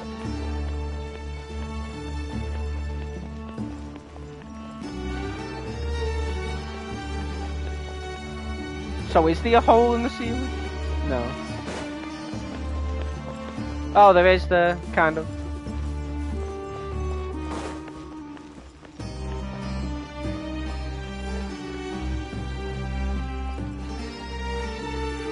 I think this door can be opened using the device next to it. Being on Power Wash Sim 2 with Tom and Leanne today, which has been nice, but mainly been watching Tom and Enshrouded, to be honest. I've not played Enshrouded. It looks like it's decent though. So is Power Wash Sim 2 literally any different than the first game, or is it literally just like more of the same? Like, if they actually made anything to make it worthy of a sequel? Because you'd think they'd just add it as DLC at that point. I can't imagine it being a sequel. Just like I thought. What was that? Oh. My head. It hurts. Is Layla waking up? No, that's not it. Some bad juju going on here. Telling you the forbidden knowledge has returned. What's going on? It's too much. I don't None of us ever do. I'll never understand either. The ground is... Oh my god. Where am I? It's spinning. We're tripping balls. Ooh.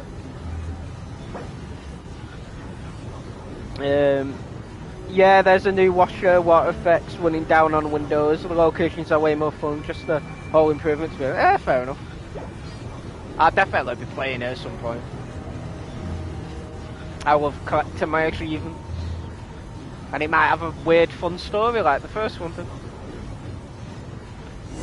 We're tripping balls.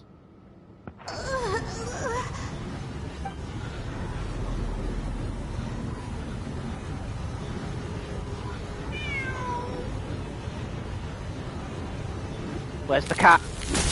Oh my god. How many moons are there in the sky?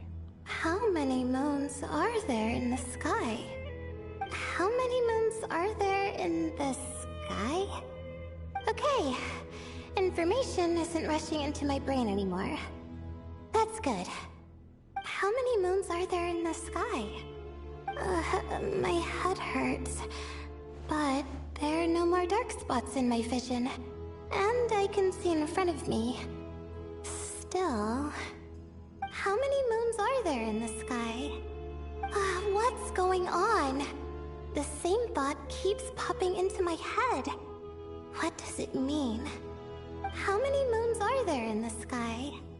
Isn't there just one? No. A cat? I think there was one earlier, too.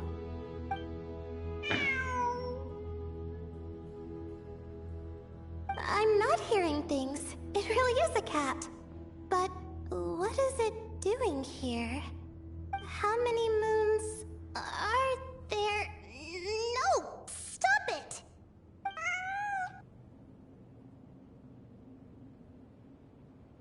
Does it want me to follow its cries?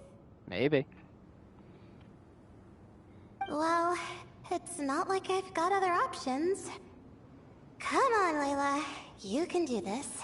Yes, we can. Follow the cat's guidance to leave the ruins.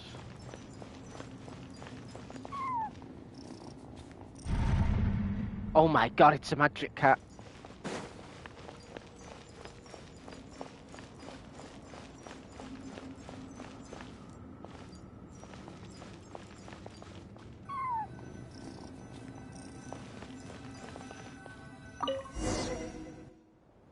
Did we actually leave?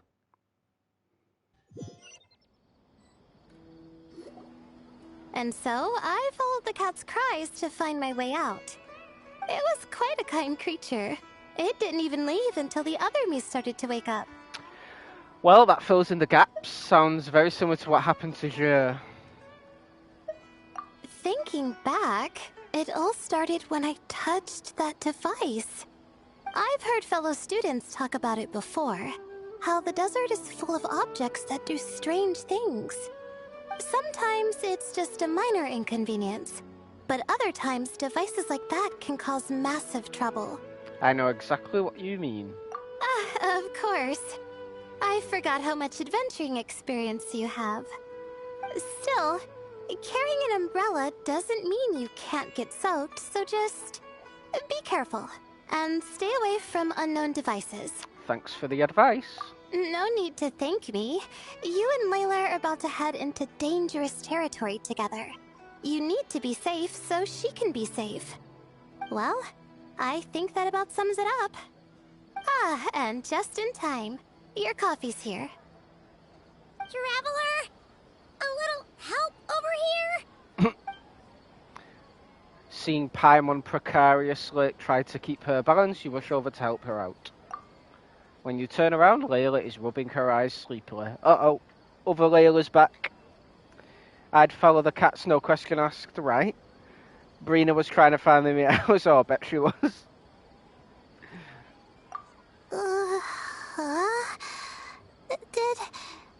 Did I fall asleep? Just for a moment, Paimon's an excellent hypnotist, puts people right to sleep. Oh, ha ha. Wow!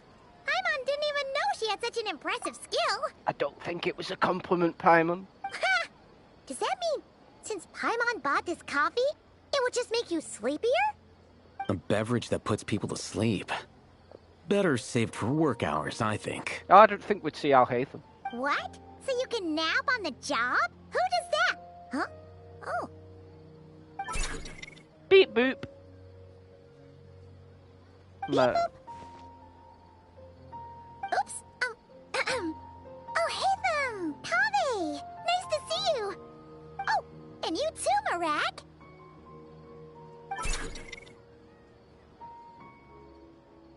Hello, everyone. This is turning into quite the gathering. Sorry. Hope we're not interrupting anything. Miss Layla, you don't look so good. Is everything all right? Oh, I'm fine.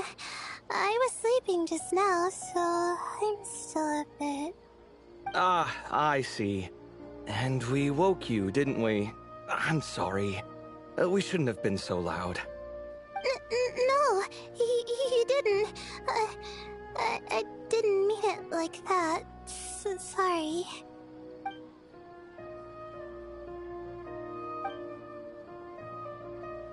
Wait, where are you going? You just got here. Wow, he's very silent today, isn't he? I'm going to do what I came here to do. Which is? Buy coffee beans. Fair. Huh? You're going too? Marak! Fine. Run off with him. See if I care. Well, looks like I get you to myself.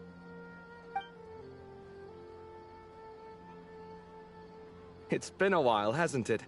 How have you been? I've missed your constant bickering with each other. Same old, same old. So, a busy life of adventuring for you, and a busy life of academics for Miss Layla, is that right? Oh, is something wrong? Just a bit of trouble in the desert, that's all. Ah, the desert's not always the friendliest place, that's for sure. And from the look on your faces, I'm guessing this problem's not resolved? Nope. Don't force yourself to talk about it, of course. But I've worked on several projects in the desert before, so if there's anything I can do to help, just say the word. No, I don't have anything to hide. It's just complicated, so explaining might take time. Ah, well, lucky for us, I've got that in spades. Yes, you have been quite sedentary recently. Excuse me? I've been going about work as normal, thank you. And, might I add, you do way less work than me. I do the amount of work that is required of me. Ah, yes. You and your stellar work ethic. The stuff of legends. Beep boop. Oh, now look what you've done. I've lost my train of thought. Where were we? The problem in the desert. Wait, you were listening earlier? Oh, we're giving the silent treatment now? Mature, very mature. See, I've missed their bickering. Continue, Miss Layla. I'm curious as to how this incident unfolded. What did I tell you? This one doesn't have enough to do. Alright, well... To explain what happened, of course you leave out the part about to the other Layla. Hearing the word quicksand, Kave begins to look troubled. Could you still use some extra hands on this investigation team of yours? Huh? You want to join, Mr. Kave? That's right. I think my experience studying desert mausoleums could be of some use here. While Hatham's expertise in ancient languages could be helpful too.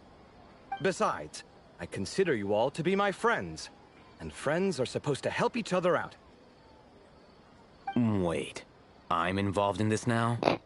Oh, please, I know you. Half the battle was over the minute you said you were curious. We couldn't stop you from joining if we tried. Well, you've got me there. Besides...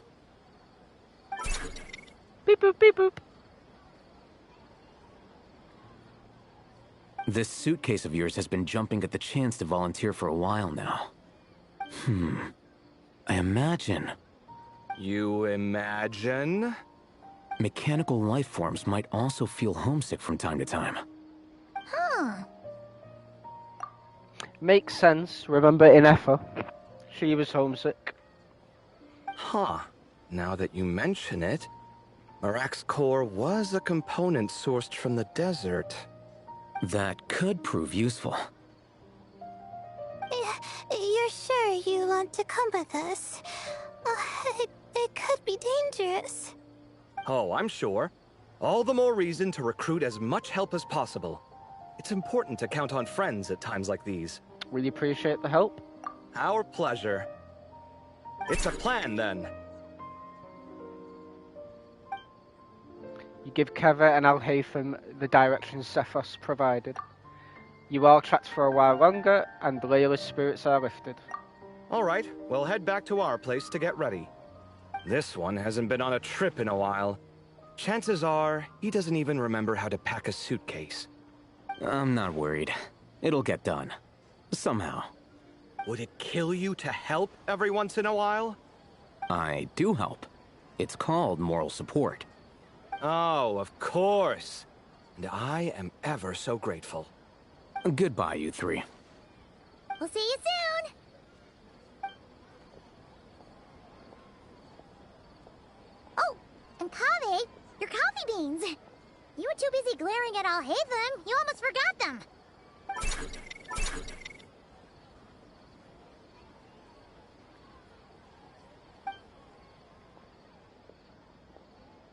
Well, we're pretty close to the academia now.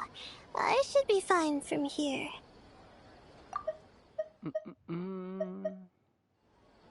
Thanks for the coffee, Paimon.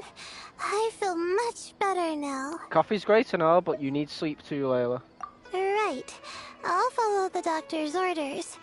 Or try to, at least.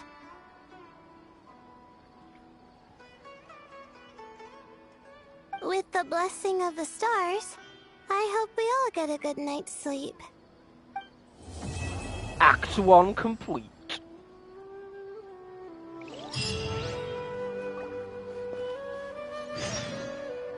Headlong into the sands.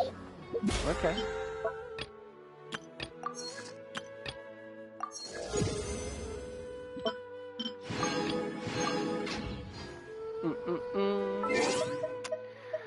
Right, where were we?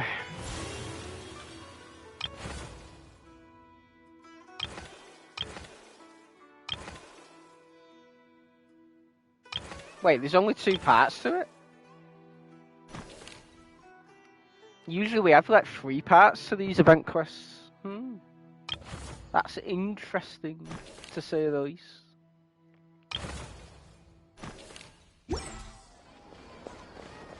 Right. Wait until 2 days later at 6 o'clock.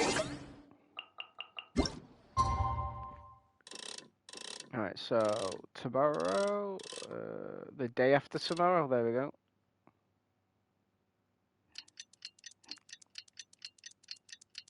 You still there, Luna?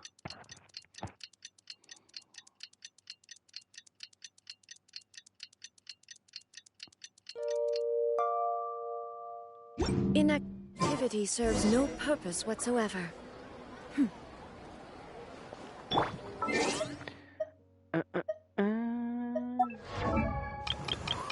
Because I have a new... Oh yeah, I forgot. I don't know if I told you I got this guy at one point. So I finally have him. I also have him now, finally. Wait. Huh? No. We also got Marvika. He rides a motorbike.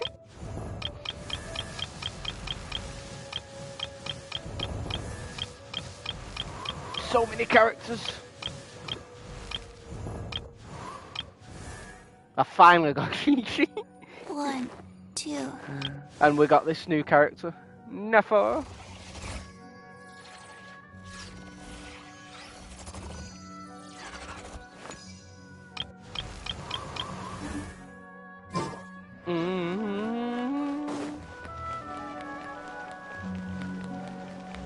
Right, where are we going? Oh, damn, that is a real far. Oh, bloody hell, I forgot how big the underground pyramid area is.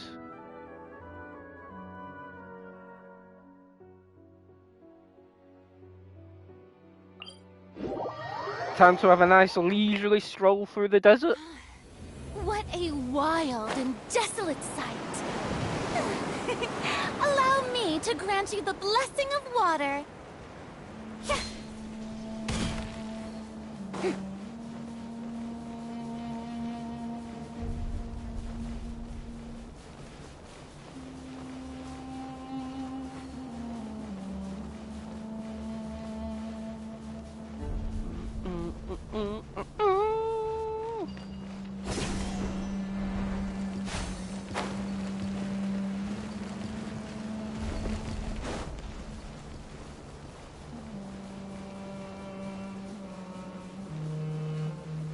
Where the hell's he running to?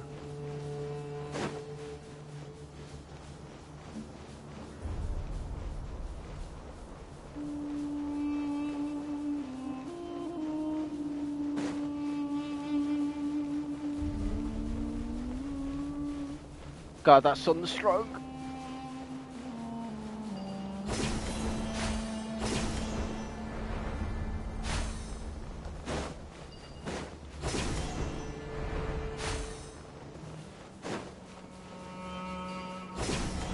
Oh look, chests have not opened. Oh my god, it's a little scorpion. Let's test out our character. Our free Archon party. Hey! Yoo-hoo! Yoo-hoo! Shine down! Torn to oblivion! Oh god, we took him down so easily.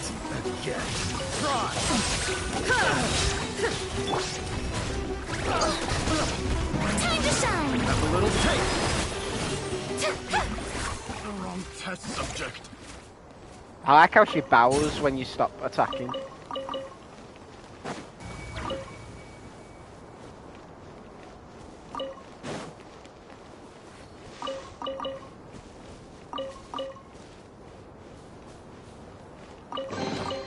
Take it.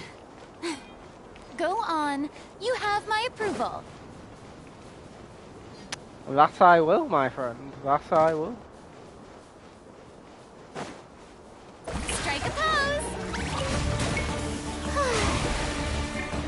Barbados! Stand us!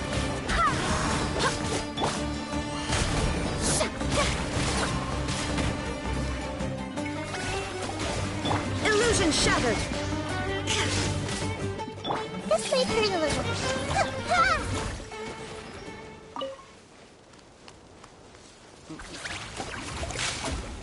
Oh, they automatically attack those as well. That's cool.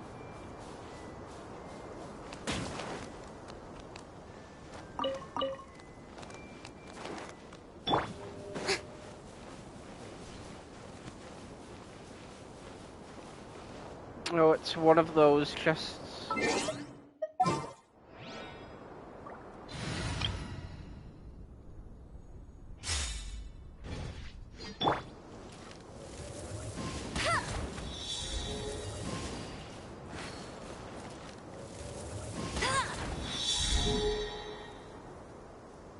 Oh, definitely one under a... Oh, not. I take it back. I was so wrong about that.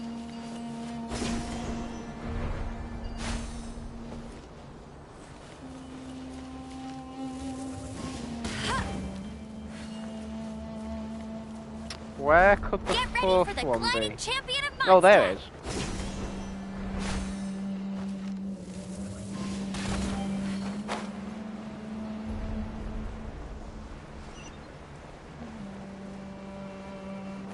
is. Easy peasy lemon squeezer.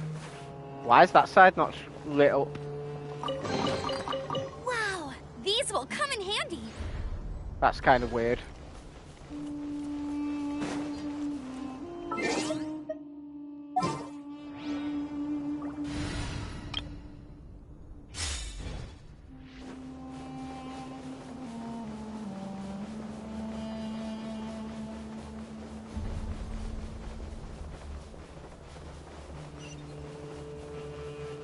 We're almost there.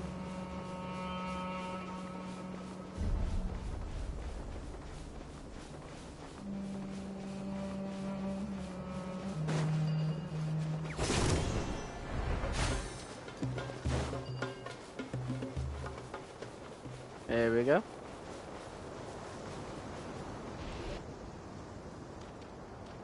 Oh, hello.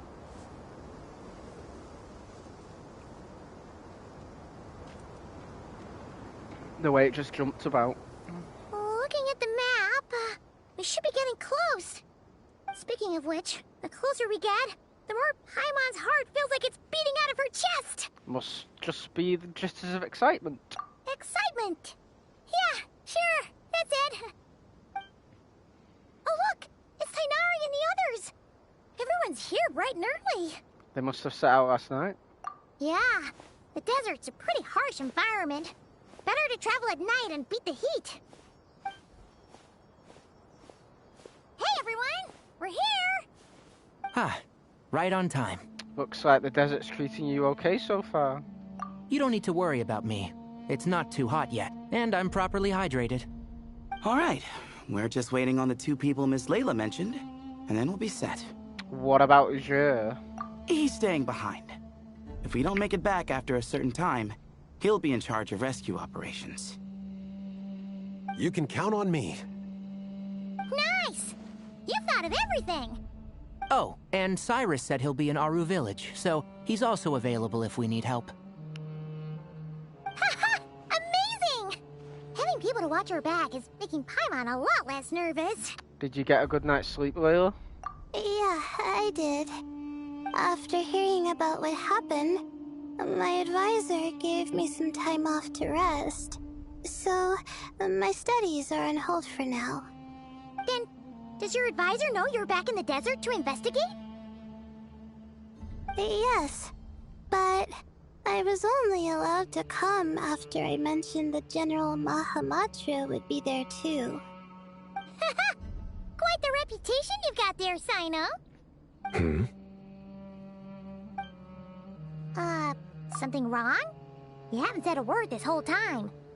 Are you in a bad mood or something?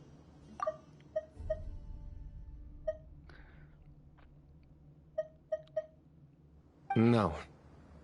Huh. Being skilled with words also means being a good listener. I'm just reflecting on what you're saying. Oh, Hatham! Kaveh! Ha! Over here! Darn it. I was just setting up a brilliant... Yeah. I'm sure you'll find another chance. The important thing is, our scribe and our renowned architect are here at last. High praise. But wait, why am I renowned and not him? He's just as famous as Sino, Dia, or Nilu. That just means your level of fame is even greater. How could a lowly scribe hold a candle to you? Lowly scribe? Please. All those strings you pulled to get those new books from the House of Dana? What do you call that? Borrowing. Anyone with an employee ID can do it.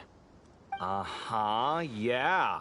The House of Dana bends over backwards for just anyone, does it?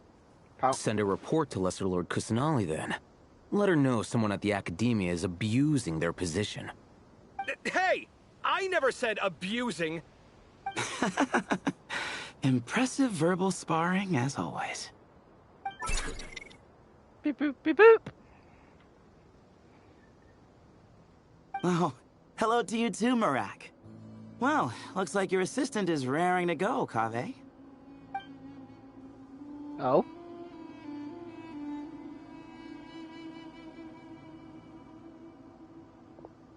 So, I say we get this show on the road. No sense delaying the inevitable. True. Let me scout ahead.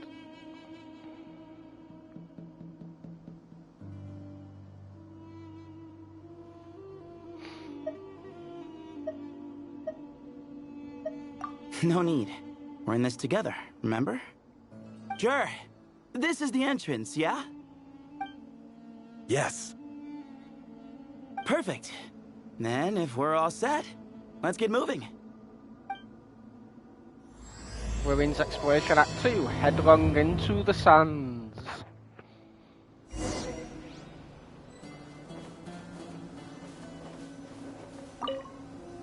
I hope everything goes well in there.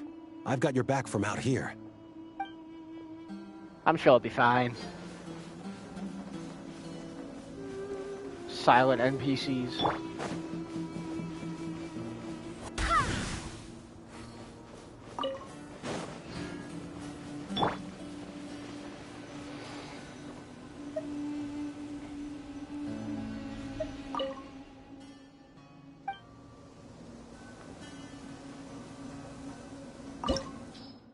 Ooh.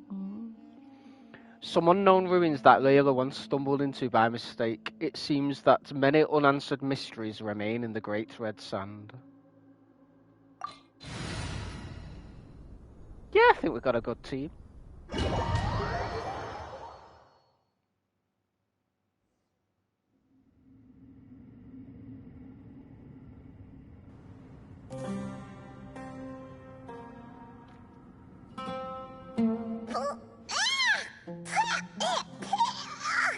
Paimon's mouth is full of sand!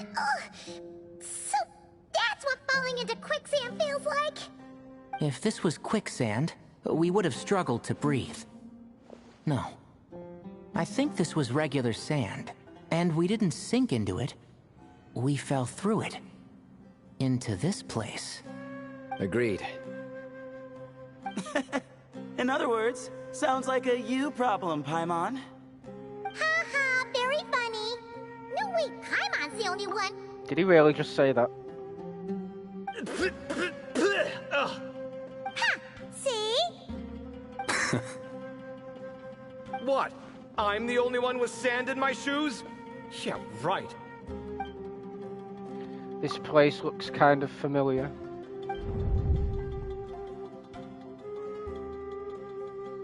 It's him! The one Nefa mentioned. Oh, it's Nefa's cat!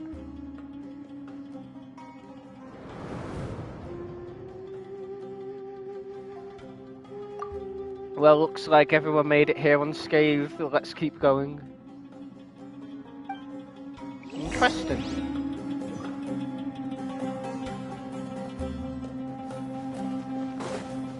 Also, how many can I buy right now? 614, hell yeah. It's only 3, but it's still a lot.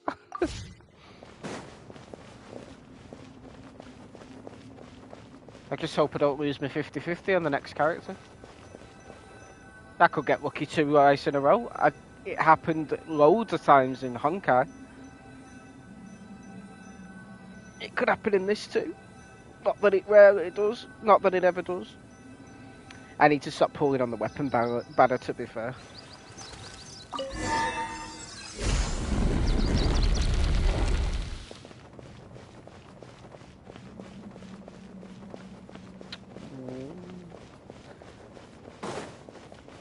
Whoa, there are monsters here? Jur didn't say anything about that. Probably means he didn't run into any. Because we're just unlucky. Not the best sign of what's to come. It'll be fine. Let's just use up all our bad luck, and we'll be golden. Can you really call mechs monsters?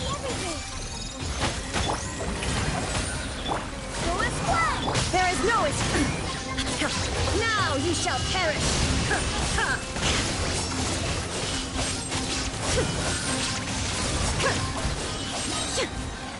That's one down.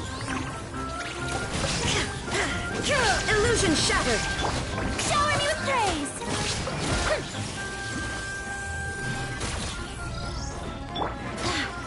Wind, hear me! Let my name echo in song! Shine down! Make yourselves a room! Torn to oblivion! Oh, that was nice. I'm so glad I leveled Fiorina up. And she's not even got a fully leveled up weapon.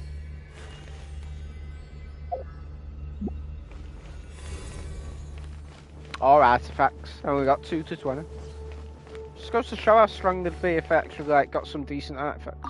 Or if I could be bothered leveling them up before I find the perfect ones.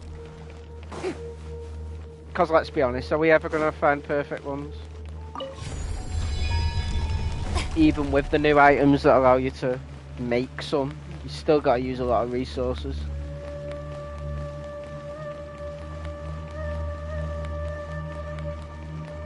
So basically, unless you spend money, you're screwed. But I'm still fine. I'm happy with what I've got.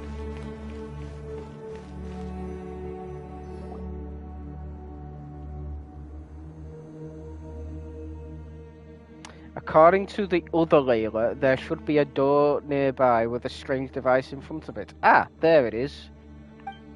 But the door is shut and the device seems to be out of energy. In that case, it should be disabled.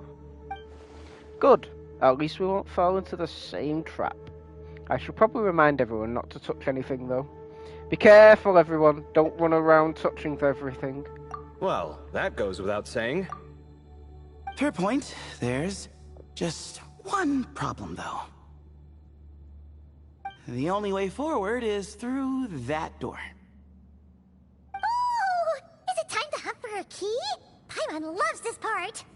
Don't worry. With our adventuring experience, we'll find it no problem. Let's get searching. No, I hate looking for keys. Especially when they're ridiculously impossible to find sometimes. The main quest ones aren't, but like bloody side stuff, holy shit.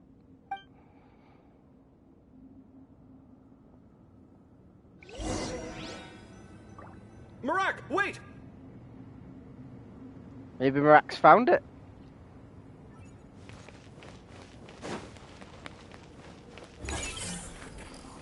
It's a pot.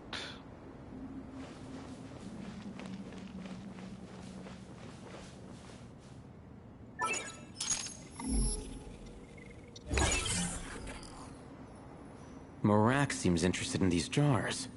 Go smash them. Why don't we just... Ah, well, we would hate for you to have to lift a finger, Your Highness. Go, do this, do that. Why don't we just pour it out? Oh, what's this? Way opening key. Marak, this isn't really your old home, is it?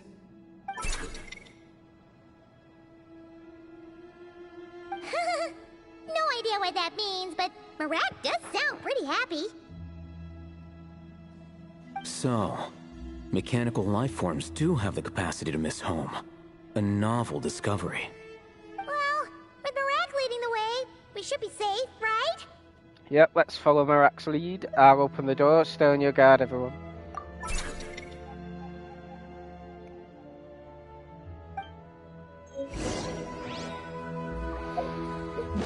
Let's see this new item we just discovered.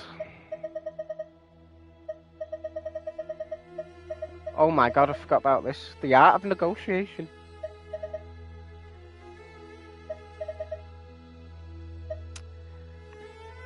A key discovered with Marak's help. It's nice having a quiet yet considerate assistant by your side.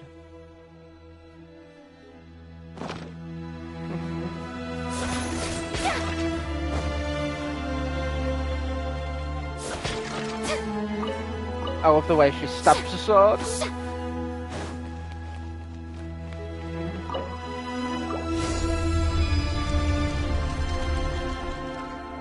Good thing you decided to join, Kaveh.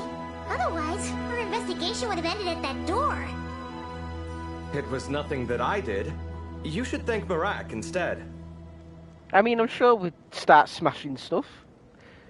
and to see if there was old dusty keys, right? Even without him there. I know I would. Oh, I'd go insane.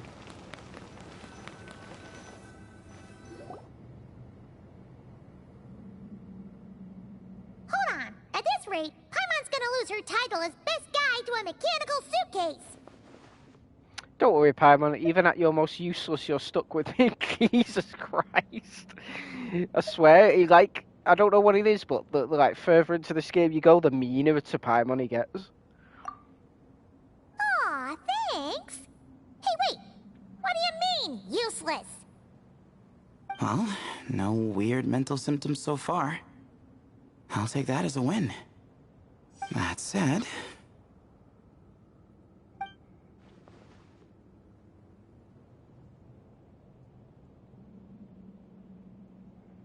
There are 3 doors here.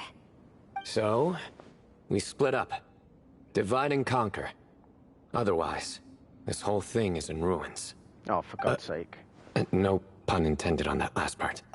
I swear. Bullshit. Yeah, that might be our best option. Okay, but we'll need to mark our paths. Good idea.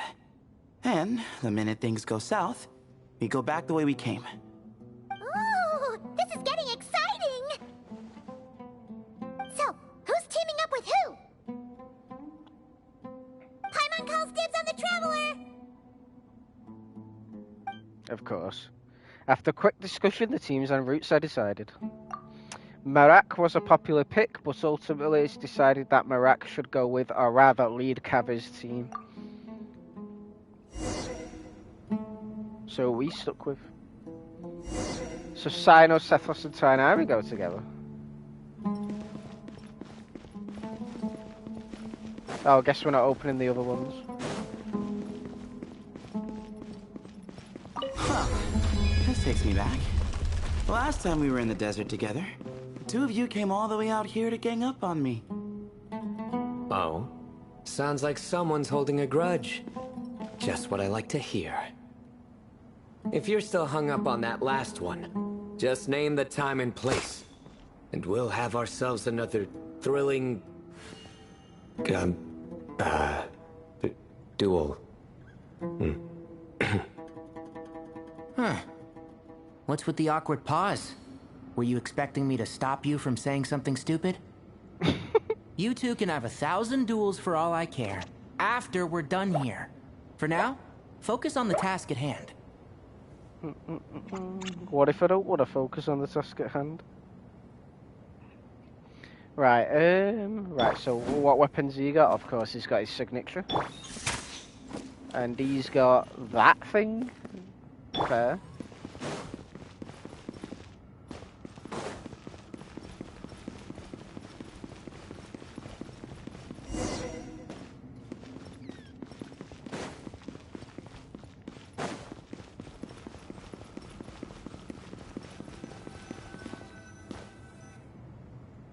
This chamber is huge.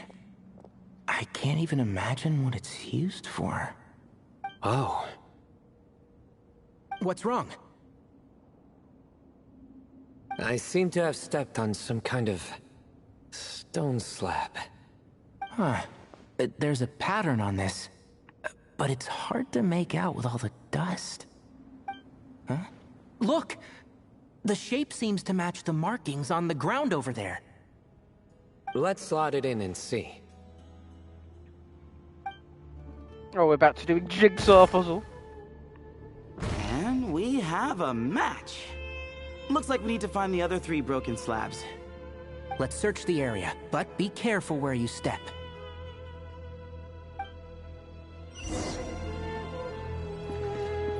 Like, you just know that there's only 3 other slabs left when it's actually just smashed. Wait, why are they above?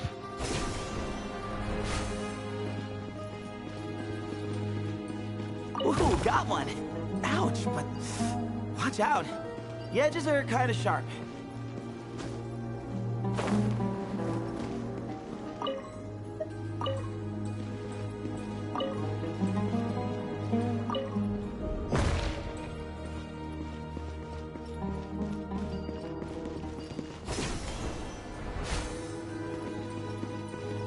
the third piece. You mean the second piece?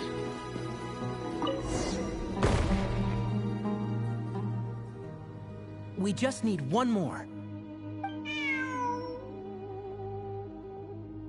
Huh. Look, a cat. Could it be the same one Jer mentioned? I wonder if we get this cat as a pet like we did that other cat from ages ago. I don't think we need to worry about startling him. He doesn't seem afraid of people. Yeah. If anything, it seems like he wants us to follow.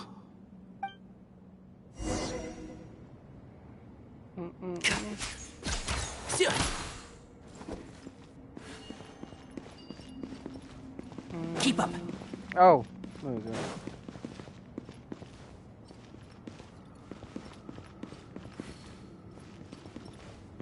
That all you're gonna do?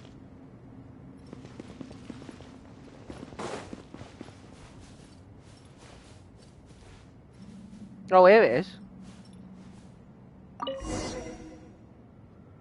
Oh, he led us to the last piece. Who's a good kitty?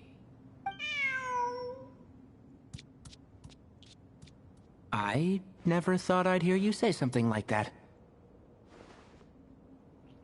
You've clearly never heard how the professor talks to his tomatoes, then. What, is he only good for puns? He can't have normal conversations. Alright, well, that's that. Now, we need to figure out how to get rid of all this dust. Behold, the great Vayu Viastra. Be honest. You've been waiting to say that for... how long now? Just activate the mechanism.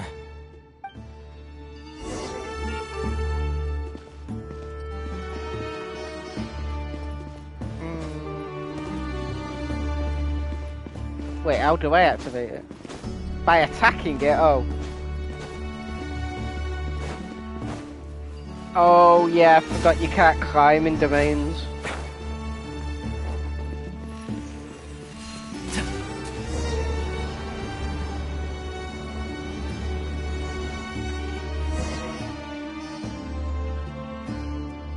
Huh. It worked. It's the... It's a picture of... 3 of the King Deshret's followers?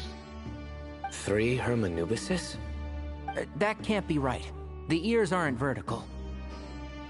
Not true. And the lugs fall short. My hat is much better looking.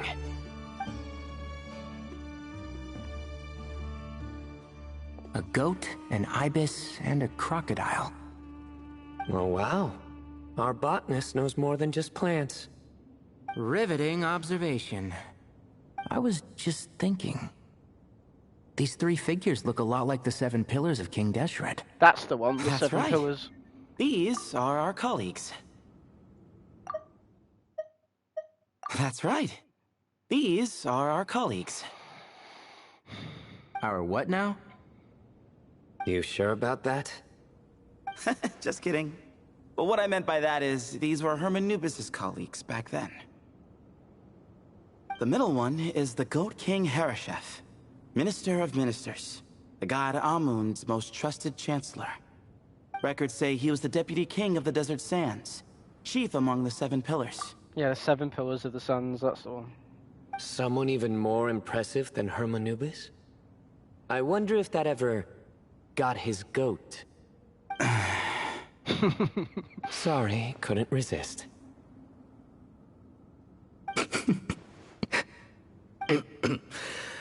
Okay, that was a good one. Wait, really? I've got so much more where that came from. Where were we? This is Sopik, the Crocodile King, captain of captains. As the name suggests, he was a valiant commander and had dominion over all weapons of war.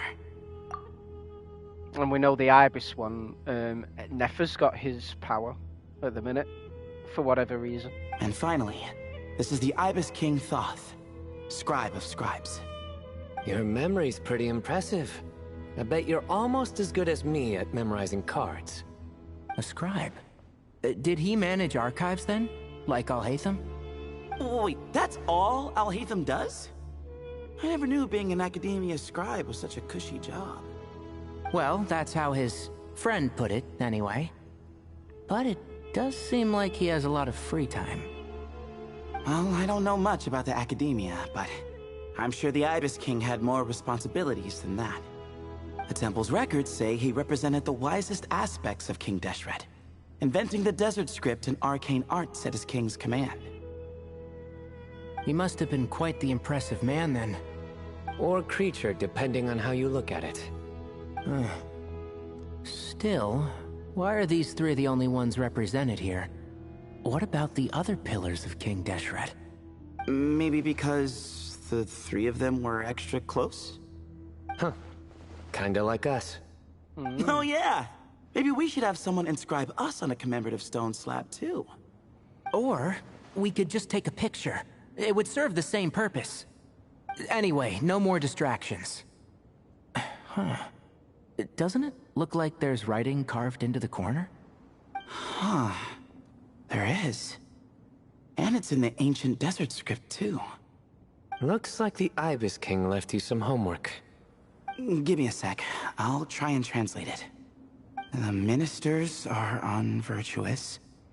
The scribes, unwise. The captains, unworthy. My end is not humanity's end.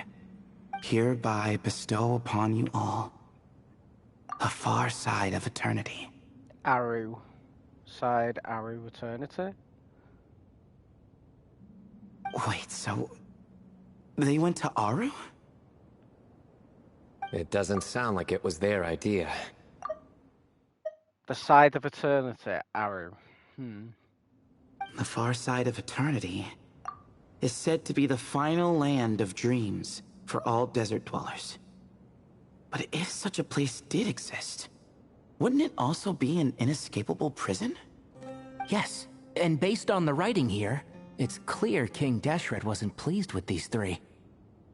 This gift he bestowed upon them seems more like a punishment. Such is the power of a king, I suppose. Which means... the goat's the one who got in the end. Huh. Yep, not as good the second time. What? Impossible. Well, looks like that's all we can learn here. Should we keep going? Yes, no time to waste.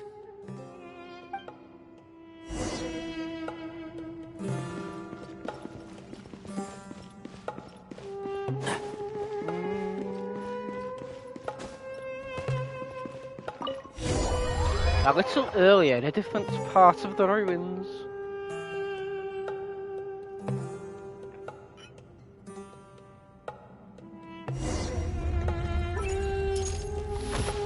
Oh, it was just Cavi and Alhaitham that went together.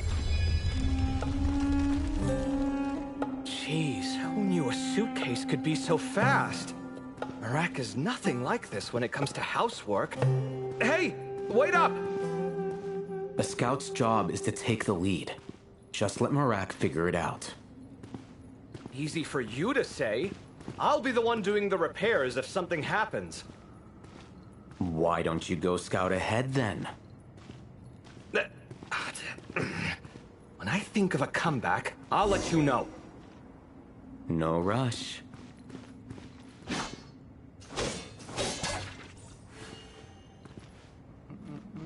Damn, that's a nice sword.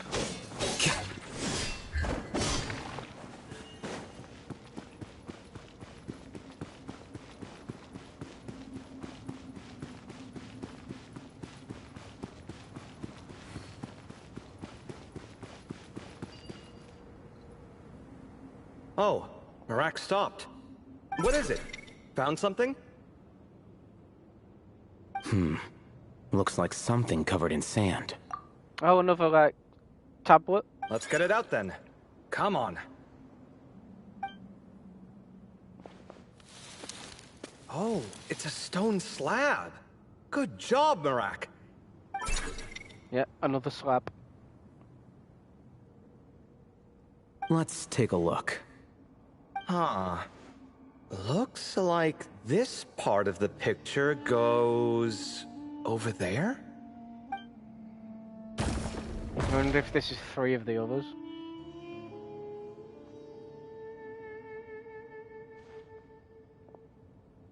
In that case, there must be other pieces. All right, and let's look around. Hey! Why are you sitting down? I thought Marak was helping. Oh, so you do know what that word means. Great. Are we supposed to just sit back while Marak does all the work? No, I doubt you could do that. Exactly. But I can.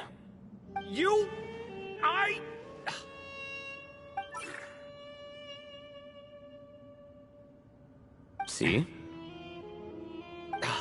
It's all coming back to me. How insufferable it is to work with this no-good, do-nothing... We could be more efficient, I agree. I'll work on this piece. You take care of the rest. Of course.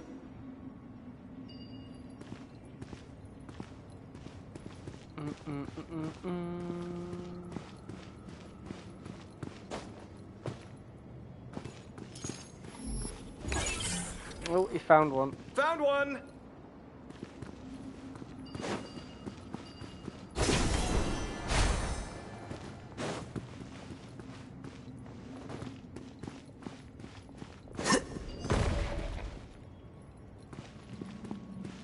Good teamwork.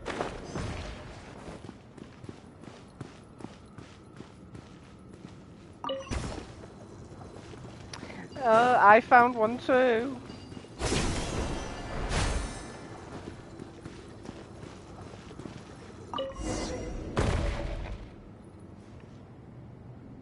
Looks like we found them all. The pieces fit together like a glove. But we can't see what's on them. Turn around. Huh? Look. Oh, I've seen this before. It can create strong winds. Just what we need to clean off the slab. Come on, let's... Hey! Don't worry about me. If I sit here, I won't be in the way. Oh, you don't want to be in the way? Then sit right in front, so the device can blow you straight back to Sumeru City. It really don't give a shit, does it? Come at me! Oh, this one's on the ground, that's good.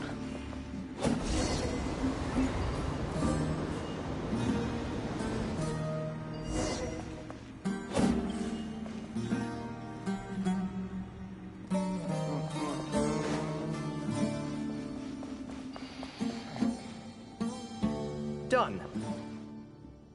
Huh. That's one big cat. And there's a shattered crown.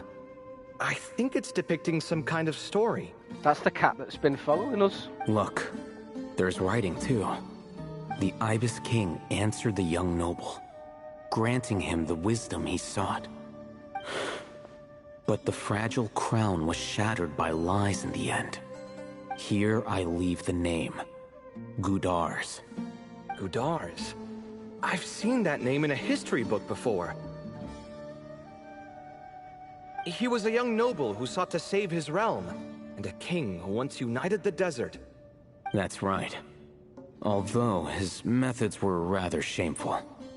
During his long reign, he betrayed his family and the nobles who supported him, only realizing the error of his ways after his enemies left him nowhere to turn. But by then, it was too late. Seems like a common occurrence across history. Different people, same mistakes. It's an inevitable pattern, destined to repeat itself.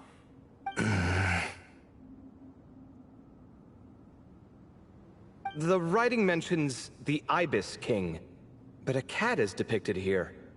Does that mean... So far, what's depicted on the slab seems true to history. In which case, this cat is either a proxy for the Ibis King, or a manifestation of said king himself. Exaggeration is a common method ancient records use to highlight a being of higher status.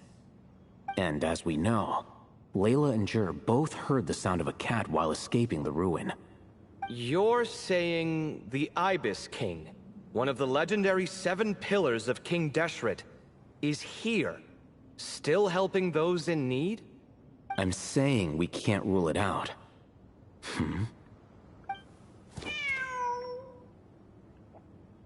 Wait, it is. There it is! The cat!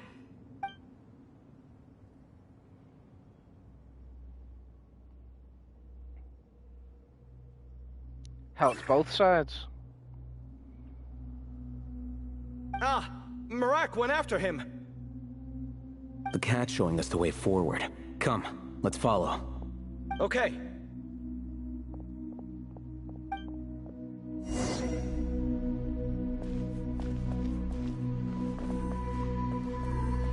Oh. Oh shit!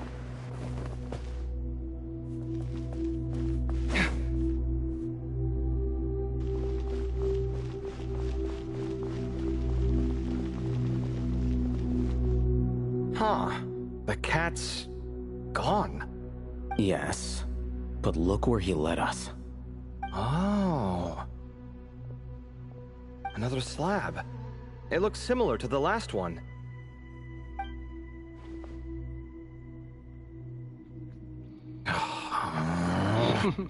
Oh, by all means, take your sweet time. Wouldn't want you to overexert yourself.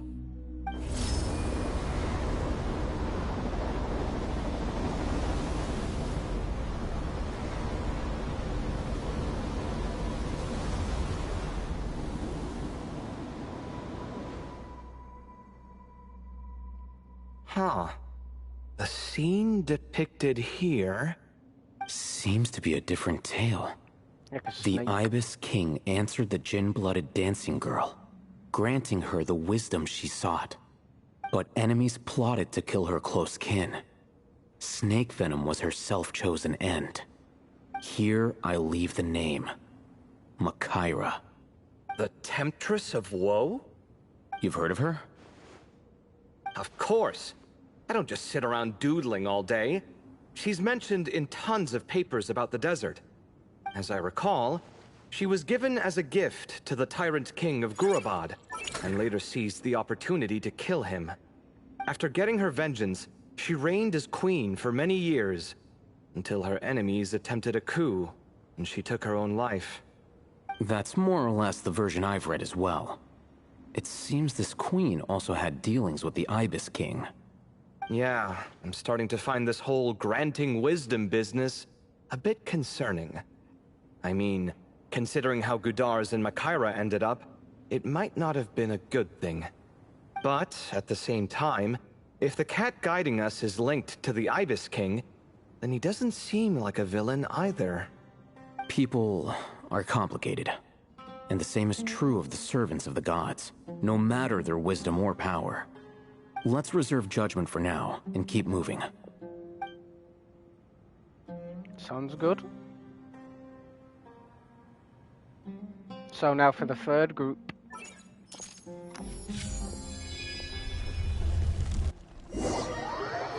Yeah. So Layla, the Traveler, and Paimon.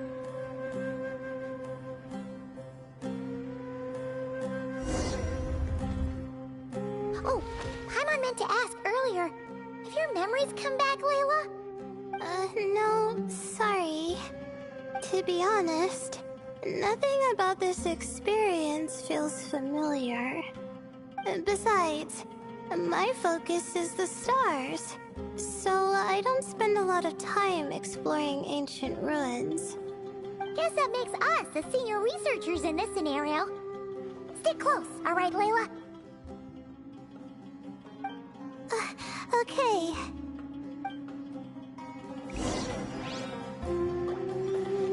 Off we go.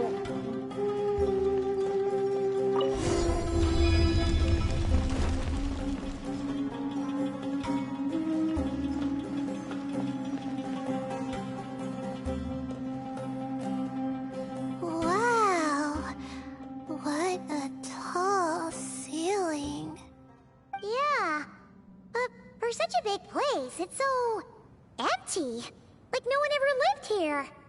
Sure must have been boring to live in ancient times, staring at ceilings all day. Now that you mention it, I've heard some people used to draw star maps on their vaulted ceilings. Some might even make them transparent to better observe the movement of the stars. It sounds so nice. Stargazing from the comfort of your own home. Agreed. I need an observatory. Wait a second. I think I see something up there. Go check it out for us, Paimon. Huh? How is Paimon supposed to do that? Oh, right. Flying. Duh. Duh! Alright. Sit tight, everyone. Adventurer Paimon will be right back.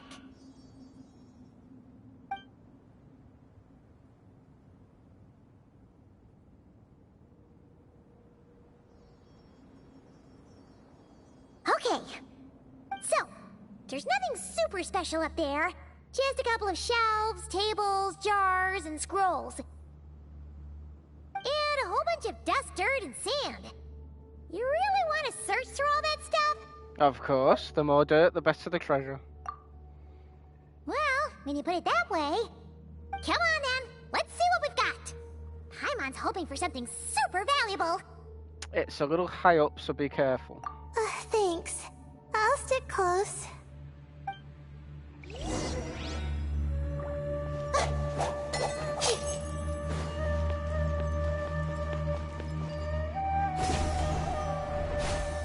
Oh wait, not this side. So there's the Ibis King. He's depicted quite a lot in these runes. How am I supposed to... Aha!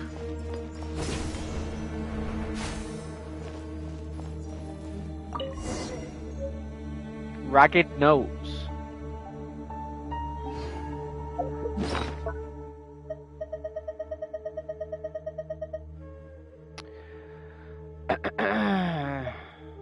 Craft. Notes salvaged from all over the ruins. Based on the state of the fragile yellowed paper, they appear to have endured the passage of many, many years.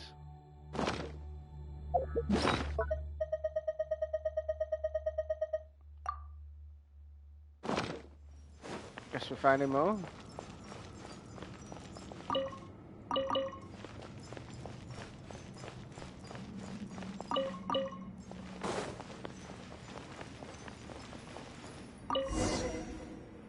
Ragged notes. Probably on the other side, right? There we are.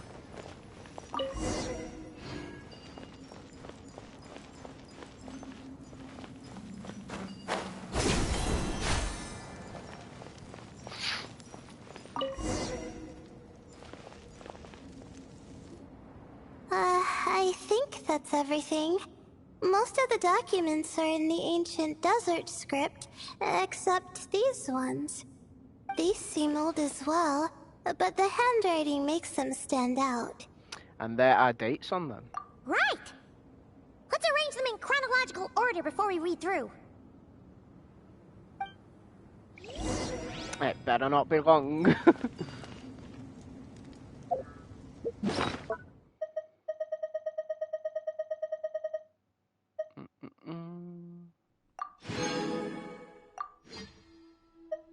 Wait, did that work? Notes with matching handwriting that have been painstakingly arranged in chronological order. These appear to chronicle a certain person's adventures in this place. Oof.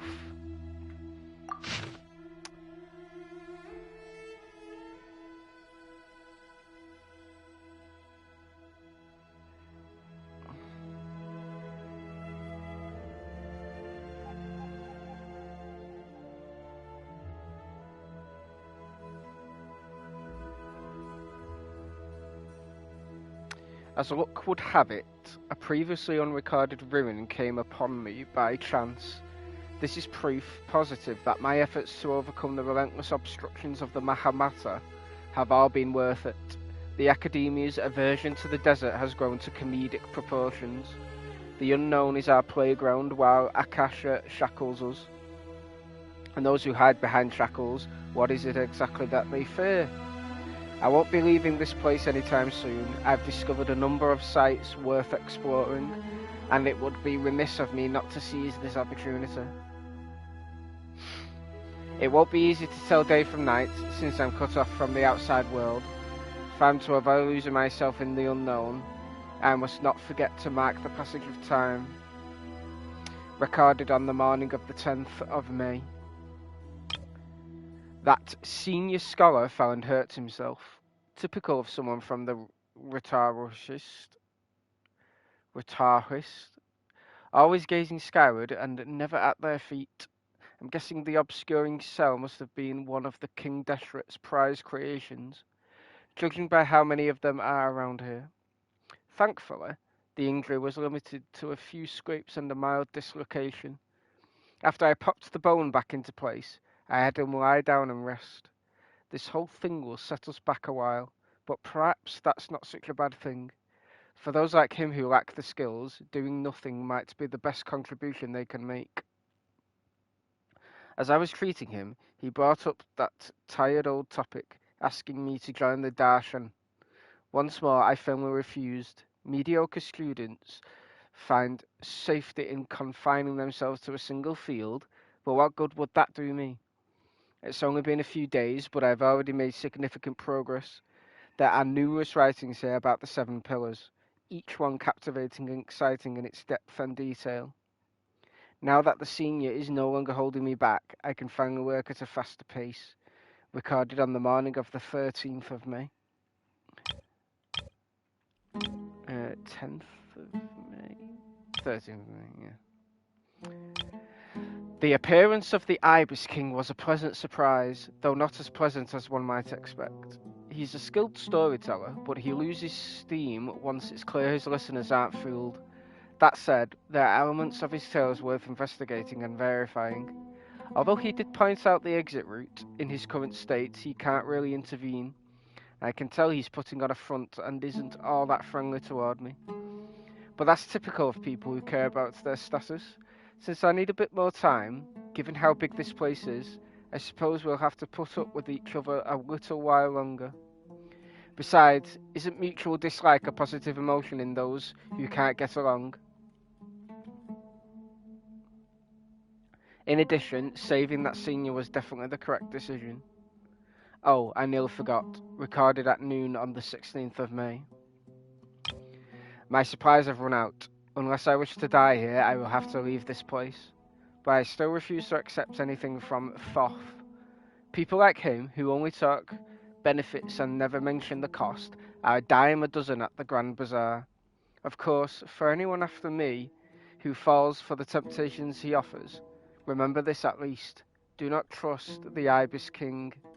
Recorded on the final day, Zandik.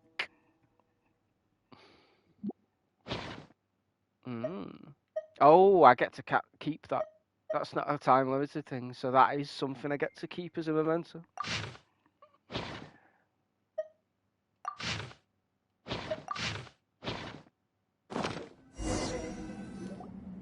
Okay, now let's take a look.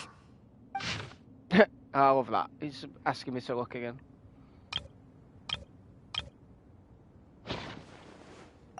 Seems like the notes of someone who was trapped here.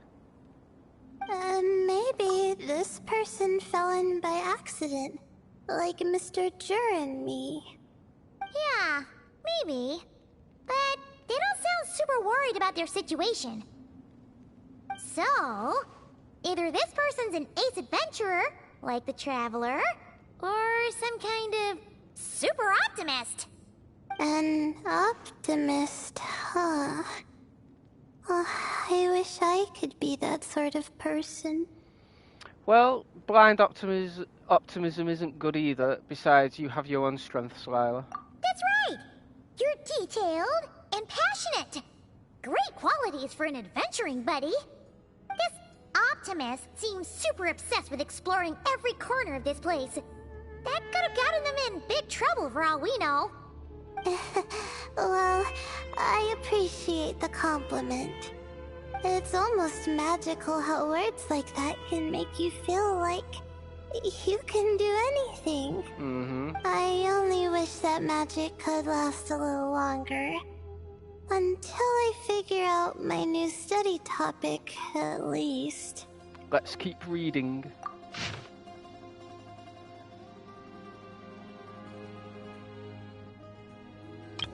Wait, it's acting like we're doing it one bit at a time? Okay.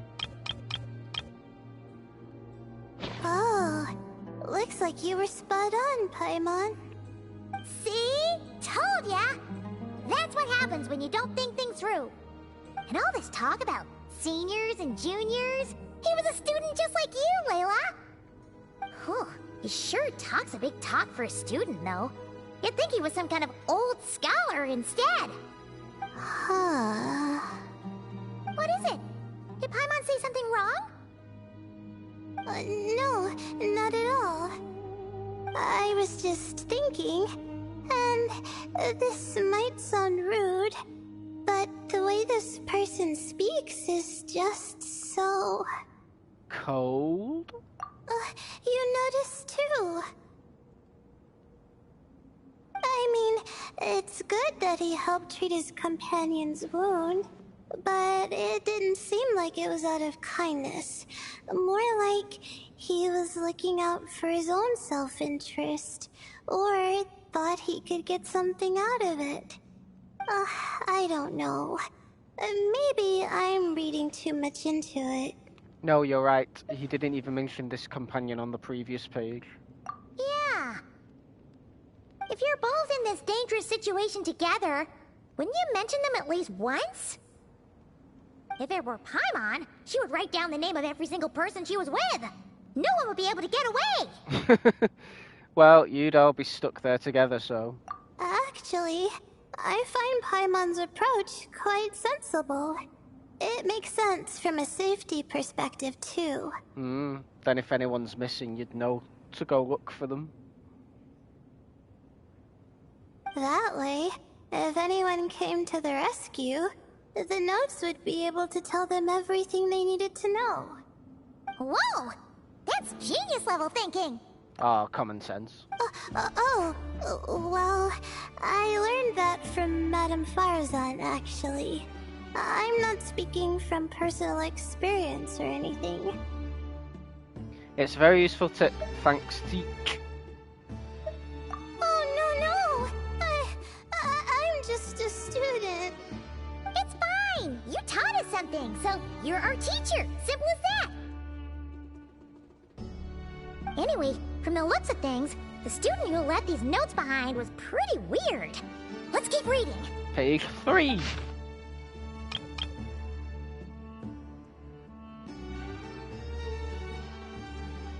Whoa! Hang on! That's a lot of information. Paimon needs a moment to take this in. The Ibis King. So... did this person actually meet the Ibis King here?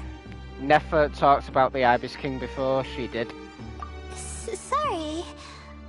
Who? Oh, you've never heard of the Ibis King? Strange. Jeez, not again! Stop teasing her, Traveler! You know she was asking about Nefer. I know. Anyway, Nefer's, a friend of ours. And she's mentioned the Ibis King before, but not in much detail. Her Paimon handled that pretty well, actually. She managed not to spill any of Nefer's secrets. Guess the boss of the curatorium has earned her respect and then some. Oh, I see. Well, that's not too surprising. Most people in Sumeru know about King Deshret, and most in the academia have at least some knowledge on the 7 pillars.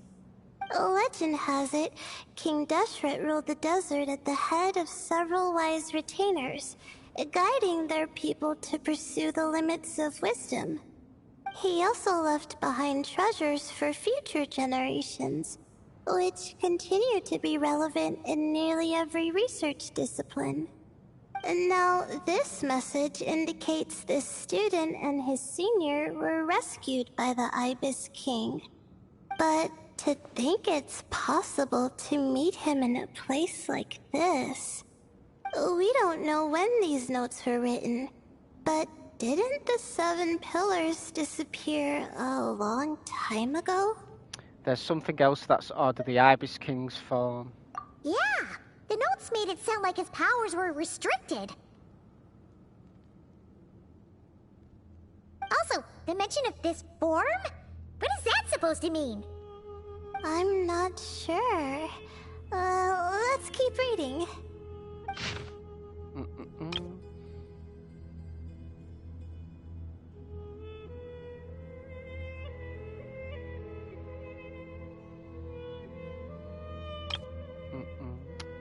Do not trust the Ibis King.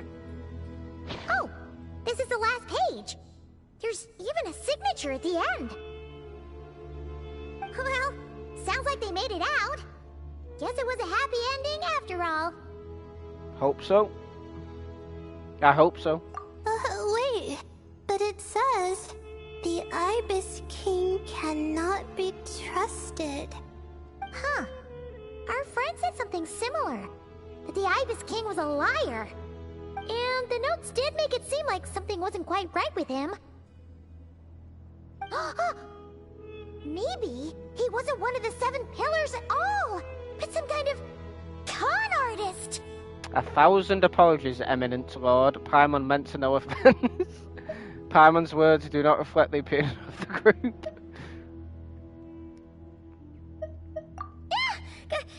Great, Ibis King!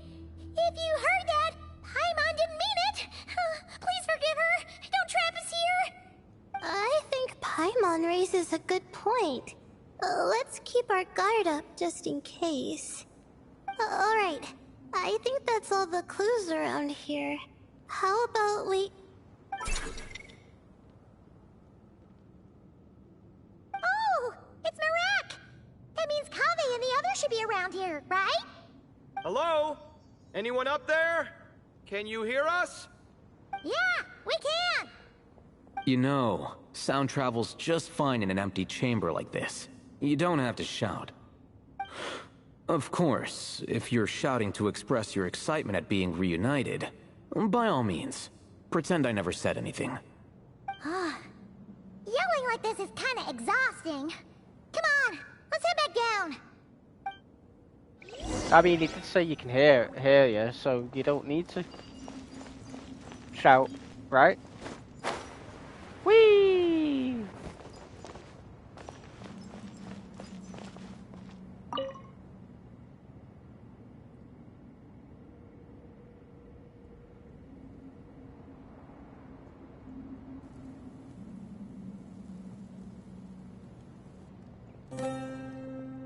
Wow, we all ended up in the same place, huh? Yeah, what a coincidence. Indeed. Or as I like to call it, the chai factor. I don't know what that means.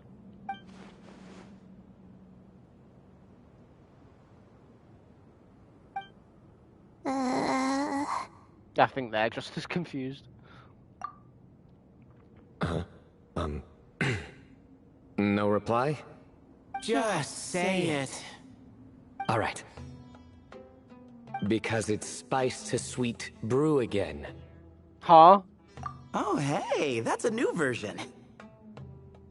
Oh, wait, what? You've never heard that one?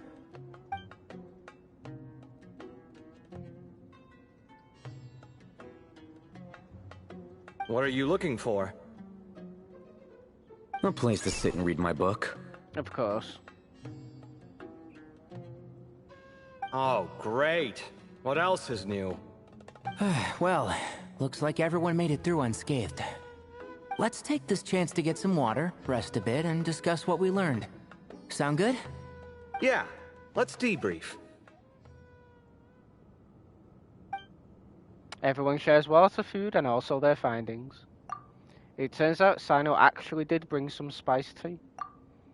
Okay, so we all learned a lot, but it feels like we ended up with even more questions. Yeah, but one thing's for sure. This place is tied to the Ibis King in some way. Hey, Sino. You're the current representative of Hermanubis. Can you call him up for a sec? Of course. Just let me sense his presence.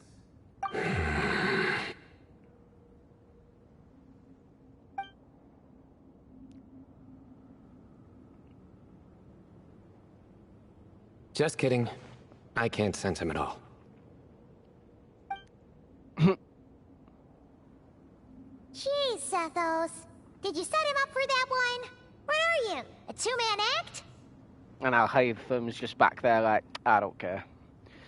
Wow, good one. Sorry, Hermanubis isn't like the Ibis King. He can possess me, but I can't talk to him whenever I want. Oh, truly? Does that mean he's gone? I would have liked to reminisce about old times with him. Ah, the cat! It speaks! Of course it speaks. In fact, it is not an it at all. You do me a great offense. My apologies. Esteemed cats, sir?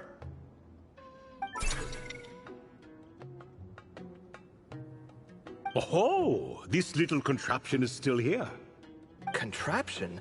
No, this is Marak. Which means you do his assistant a great offense. Huh? Well, I didn't mean... Well, I apologize. I wasn't referring to this Marak, but rather the thing that operates it.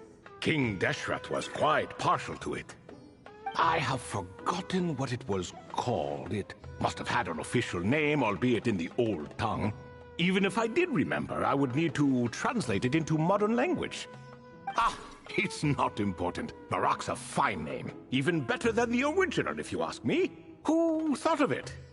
And the remodeling, quite well done indeed. This Marak looks much happier in its current form. Oh, and the components should have model numbers written on them. You can look them up if you're curious. This cat talks a lot. Quite the one-sided conversation. Is this what the Ibis King was like?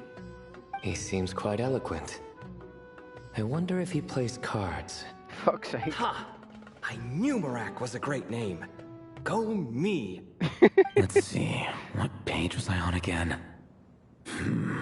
Should have brought a bookmark. That all went over Paimon's head. So when the thing is, they've give the Traveler a voice now, so why can't his inner thoughts be voiced as well now, like everyone else's is? So when the notes mention something being off with the Ibis King, it was because he's in the form of a cat. Hello, Thoth. Hello indeed. For you to know my name. Yes, I was not mistaken. You are special among your companions. But you are all guests. It is only proper to invite you in. Come then, this way. Okay.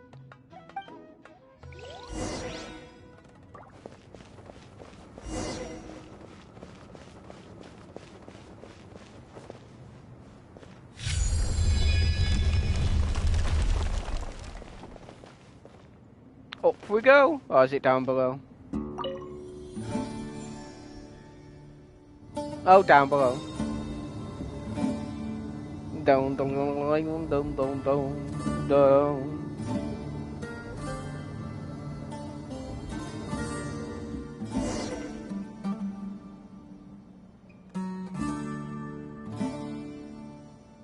The seven pillars. Oh, there's another cat.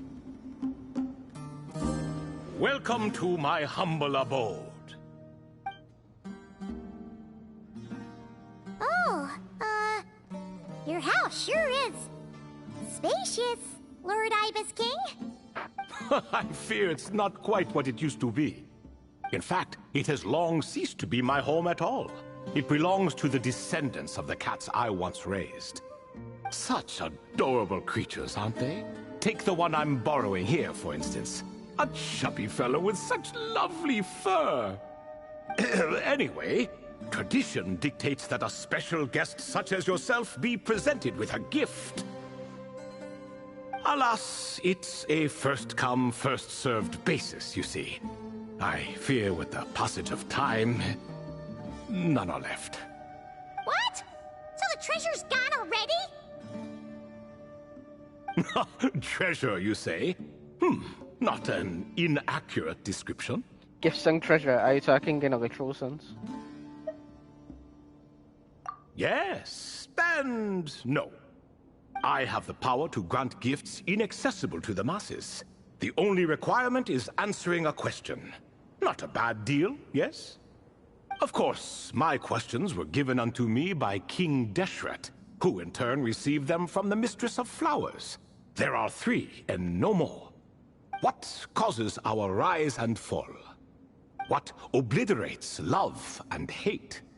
What determines truth and falsehood? The more he talks, the less Paimon understands. I see. That must mean Gudars and Makaira managed to answer 2 of the 3. Another who understands. Oh, so that's the event those 2 slabs are depicting. Ah, priests and their records. A singular obsession, and quite boring too. After being imprisoned within Aru, I could, on occasion, take the form of a cat to converse with those around me. But I despised speaking to them. No conversational skills whatsoever.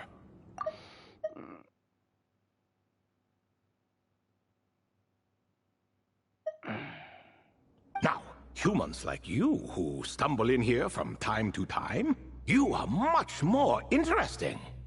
Hold on! We're getting off topic again. The 3 questions you just mentioned?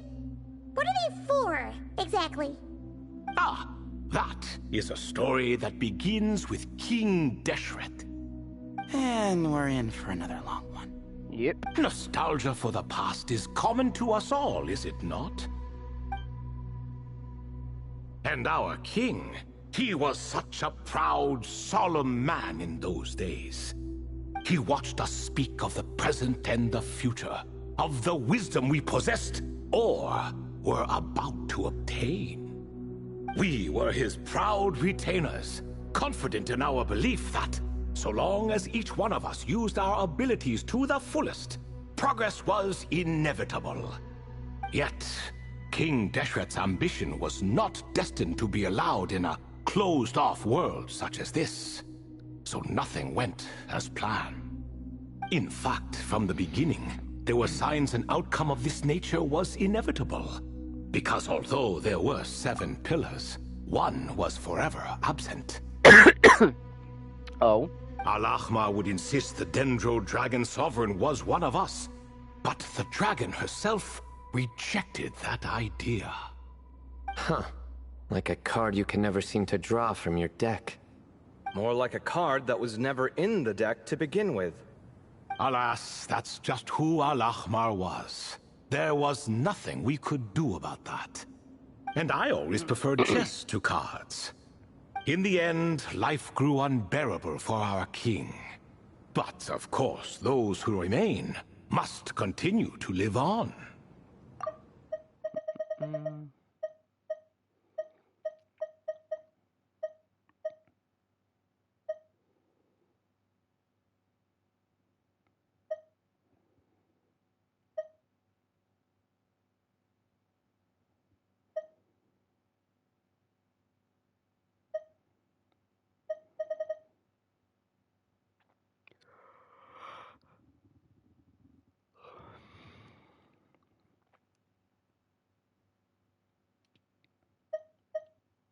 But subjects like us were less fortunate. After all, the fate of a retainer is decided by the king, including the chance to walk away. So it was then that King Deshret had Kroko, Goti, and I locked up within Aru, where we remain to this day. Kroko. Goti? Ah, of course. You're more familiar with their full names. Sobek, the Crocodile King, and Hereshef, the Goat King. And let me tell you, when it comes to chess, Hereshef was a habitual backseat strategist, always spewing nonsense from the sidelines. Well, Sobek was all too quick to take his terrible advice, to the point where I was the one who got accused of cheating. Chess is an exercise in patience, and that man couldn't sit still to save his life. He could never excel at that game. In fact, neither of them were good at chess. Even so, we played together often.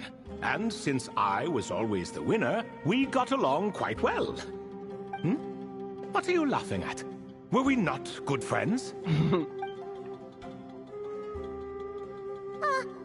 No one's laughing.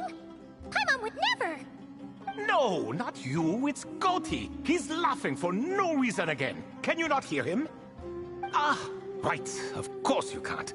The two of them are inside Aru, as am I, so only I can hear them. What is even going on here? Has he, like, started to lose it after being trapped for so long? That does happen to prisoners serving life sentences. True. Speaking of which, how's Azar doing these days? I doubt he's doing much of anything. Just what I wanted to hear. What is the meaning of this? You doubt my words? I have half a mind to not talk at all. Oh, no. They're not questioning you, Lord Ibis King, just discussing other things. Please, continue. In that case, where were we? Getting to the part about the 3 questions. Hopefully. Ah yes, we're almost there. Before I entered Aru, King Deshret said I could be released from my eternal seal if I chose humans who could provide the correct answers to those 3 questions. The first person who caught my eye was Gudars. I asked him, what causes our rise and fall? He answered, conspiracy and betrayal, for it renders the righteous and wise unable to succeed, and thus nations fall. I found his answer quite interesting, so I bestowed upon him the power to deceive. The second human I chose was Makaira. I asked her, what obliterates love and hate? She said unto me, I have nothing left to lose. Vengeance alone can quench both love and hate. I found this to be another fascinating response, so I granted her the power to be loved. But both of them ended up... Now then, young one, riddle me this. Did their answers point to this fate, or was it the power I bestowed upon them that determined their end? I'm just an observer who doesn't understand their circumstances, so I can't answer. A clever reply. I do not wish to comment either.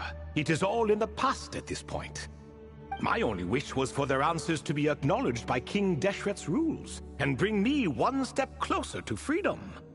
As for the final person, her fate remains to be seen, so I will not reveal her name. It's Nefer. That must be. It must have been Nefer then, yeah.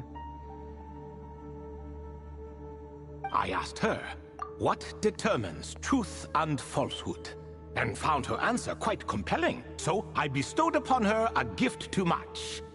As you can see, however, I have not been freed, so it's clear the answer she gave at that time was wrong.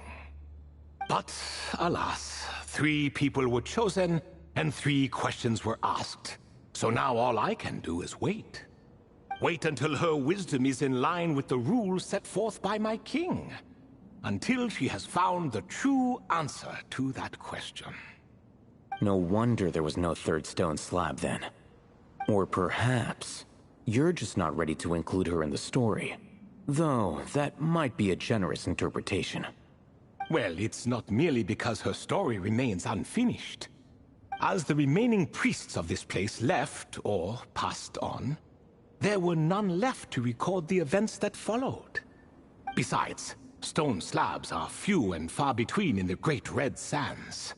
In the sprawling desert, very few things or people even manage to leave a trace. But sometimes I can't help but wonder, if that young man from several centuries ago had been willing to answer my question, would I have left Aru by now? Wait, so there was someone else?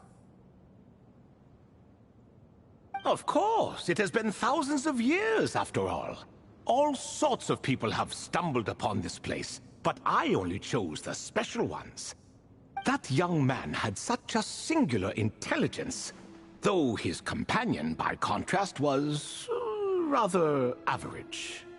The two in the notes, I'm guessing. Wait, could that have been? The author of those notes we found? The student named Zandik? Ah, yes, I think that was his name. In truth, I was unsure whether I should grant him my third remaining gift.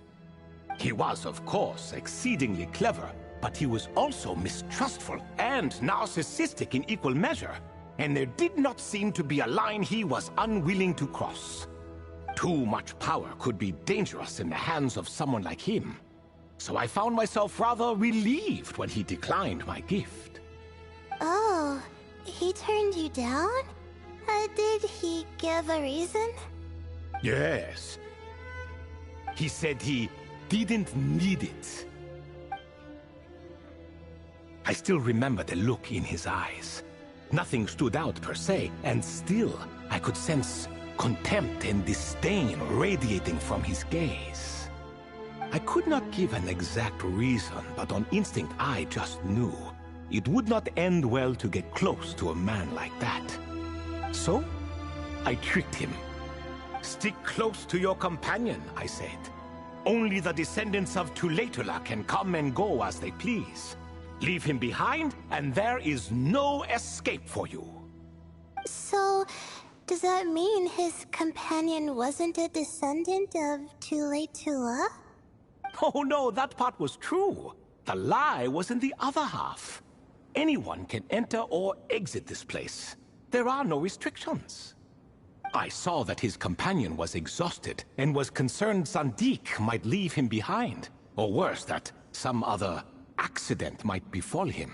So I made up an excuse to prevent Zandik from going a step too far. Oh, and speaking of, Sandik's companion had the same blue hair and pointed ears as you. Wait, does that mean Layla's also a descendant of Tuletula? Indeed. When Hermanubis founded that city, he took in many who had nowhere else to go. Today their progeny are scattered to the four winds, and indeed are far more numerous than I could have imagined. So the person you protected could have been my ancestor. Yes, yes. You're very welcome for that. Could I ask another question, Lord Ibis King? Of course. I have nothing but time, I'm afraid. Did you also save me and a man named Jur? I did. You two were quite unlucky bumping into a device King Deshret once used to measure human brain power. That contact caused more knowledge than you could handle to flood into your minds. So I replaced that knowledge with simpler, repetitive information. Of course, the side effect being the same thought repeating over and over again in your mind, but that should resolve itself in time. How many moons are there in the sky? Yes, that was the phrase I used in your head. I forgot the other one, though. I believe it had something to do with food. Both were spur-of-the-moment decisions, so no need to dwell on the meaning too much. Oh, I see. Thank you, Lord Ibis King. As I said, young one, you are most welcome. If you're inclined to return the favor, perhaps you could turn off that device so no one else can trigger it? There's only so much a cat's paw can do, so I'm afraid this is something I must leave to you. Or Marak, I suppose. Don't worry, that device can no longer be activated. Can't it? Oh, splendid! Another one bites the dust. Such is the fate of things here. Day by day, little by little, the remnants of ages past fade into obscurity. For that reason, the gifts of bygone eras, be they tied to your blood or technological in nature, are not to be revered. They are tools, nothing more. Disrespectful? I simply make the most of what I have. Besides, our king has been gone all these years. What good does it do to revere him now?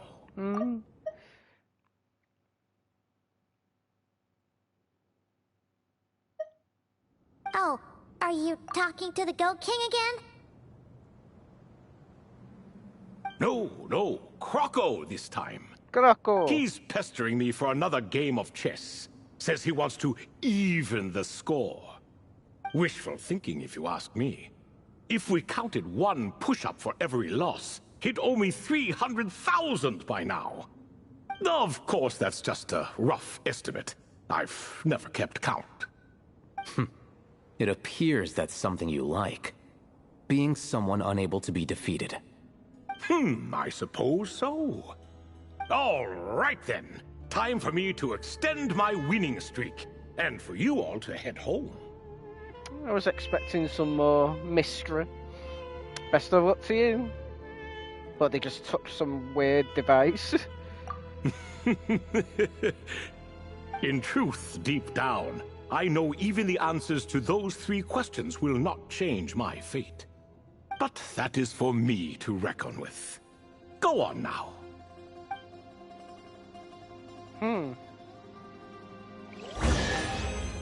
Challenge completed. I like big chests.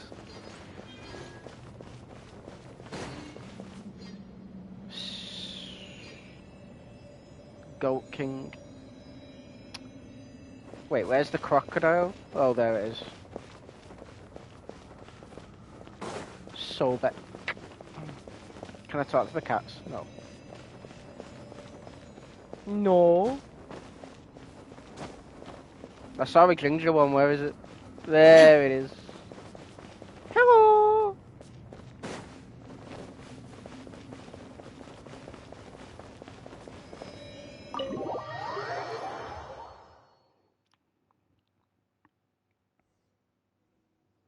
Excuse me.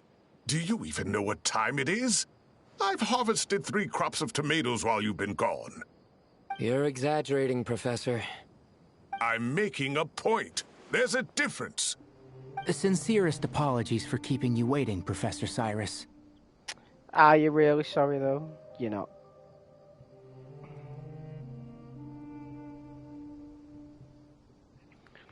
Oh, what time is it? Not bad. Our mistake. Please accept our apology. See, that's what I call manners. Now, are any of you hurt? Nope. It went way smoother than we expected, actually. I presume the investigation is complete then. Come, tell me all about it. You tell Cyrus what happened. Oh my, did you look out? If you've read the work from the Vahumana Dashan, you would know that the Ibis King has, well, let's call it a mixed record. Perhaps he softened up a bit in his old age, and that's why he chose to help you. Or perhaps he just didn't have a good enough reason not to help us. See? Marak agrees. How do you even know that's what Marak meant? That could have just been a happy noise. In any case, there's a lot to be happy about. We figured out what happened to Layla and Jur, and there were some unexpected takeaways too. Yeah, I never expected to learn about my ancestry. I wonder if that's where all the pointed characters come from. That Tula. Because we've not really learned much about that particular race, right? And there's actually not that many characters they've released with those ears. thought of myself as just an ordinary student. I never would have even considered something like that could be true. Come to think of it, our ancestors might even have been friends at some point. Huh? You're right. Maybe I should take a trip back home to see if I can find any records about that. Oh, I was just throwing that out there. I wouldn't want you to go to the trouble. It's fine. My advisor gave me a break, and I still have a few days left, so... Oh, wait. My study topic. I haven't made any progress at all. No. I need to focus on that instead. One thing at a time, Layla. Right. Couldn't you help her, Professor? Huh? No, I could never. Me, you say? I'm from the Spatamar, Darshan, and I don't think that Nephis or Zahahadi researched the stars. All I have to offer are my homegrown tomatoes. Although I suppose it's not impossible. I can ask a few old friends to recommend some interesting topics. You really don't have to. It sounds like a lot of work. Hardly. A few passing questions while we water the plants? It's no trouble at all. Thank you so much. Of course. Now it's getting late, and you all must be tired. Let's wrap things up here. Some say desert nights are the sun taking mercy on us after the heat of the day. So, let's leave while she still feels merciful.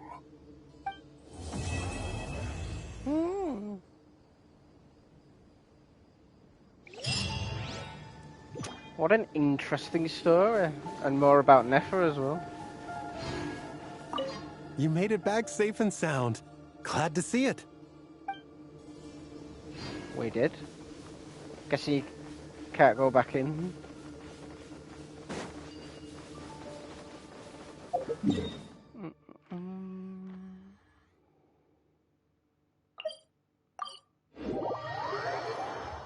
Right, we didn't finish these off.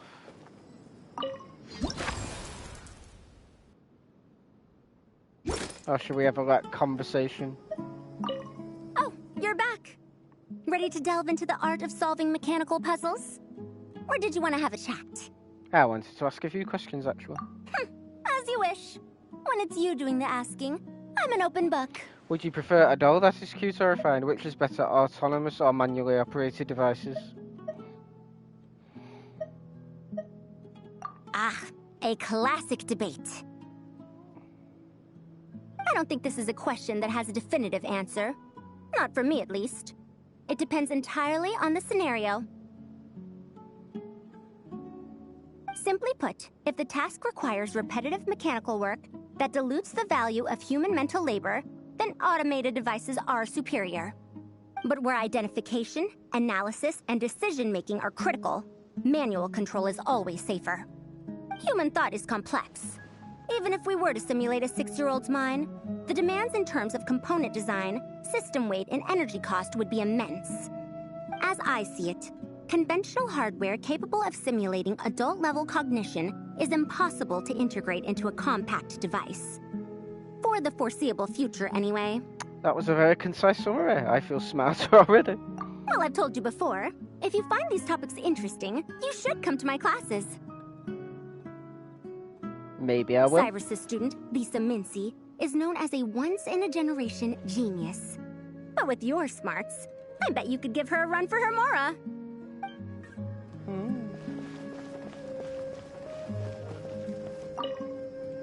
Hey there! Ready to go full speed ahead with Cullen Anbot and Bardrone Bunny?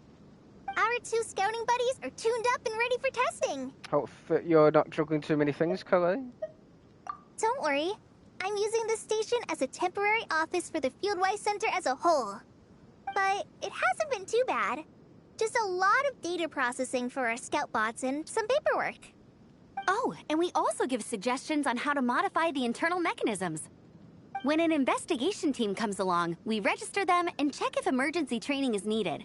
Then we take care of the departure procedures, allocate the required personnel and equipment, and then we monitor the situation with their camp provisions and touch base with the logistics staff.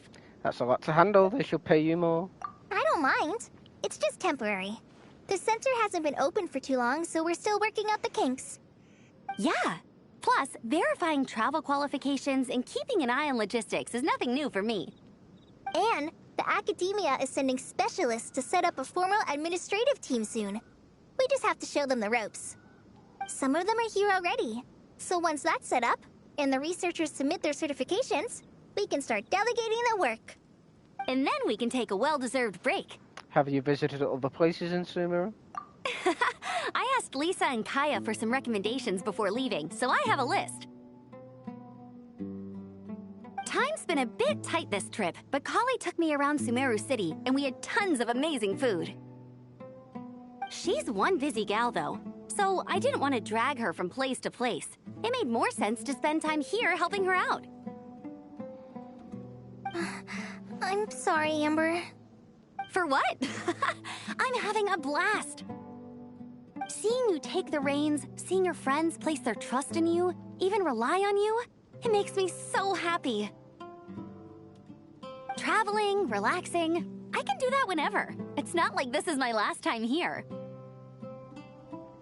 Besides, once we're done, there will still be more than enough time for sightseeing. That makes me even more determined. You don't need to worry about me, Amber. I've got this. Oh, yeah. What do these two have to say? Hey, ready to do some quality assurance on our test questions? I'm not in a rush. Up for a chat. Sure. Feels like it's been ages since we last saw each other. If we'd known you were coming, we would have prepared a whole welcome feast. All new recipes and everything. All new? It's a funny story, actually. The last time I was in Fontaine, I brought a few cookbooks and some spices back with me. Then, I gave them to Candace, and she went into full chef mode, coming up with all sorts of new things. Like Romaritime flour meat jerky mixed rice. At first glance, it looks no different than the usual Aru mixed rice. But then, it hits your tongue and you get that delicious meat, the hearty rice, and this super refreshing aftertaste, all without being greasy. It's a great way to refuel, and it's not too dry. Honestly, perfect for camping out in the desert. I'm not against improving traditional cuisine. Within the bounds of reason, of course. After all, every ingredient is precious out in the desert. Nothing must go to waste. Why didn't you accept that outfit from me then? Fabrics are a valuable resource too. I mean, I know I'm pretty casual and not the most fashionable, I guess. But I had someone help me pick it out. I'm sure nothing was wrong with the fit. In the end, it went to the girl in our Merc band who does the accounting. She seemed to appreciate it at least. I did appreciate it, Dia. It was extremely thoughtful. Sounded like she got a little angry there. But as the guardian of Aru Village, my goal is to blend in, not stand out. Besides, fine clothes should go to people who have an occasion to wear them. If your accountant is to represent the blazing beasts in business settings, she should have something to wear. That's why I recommended the clothes go to her.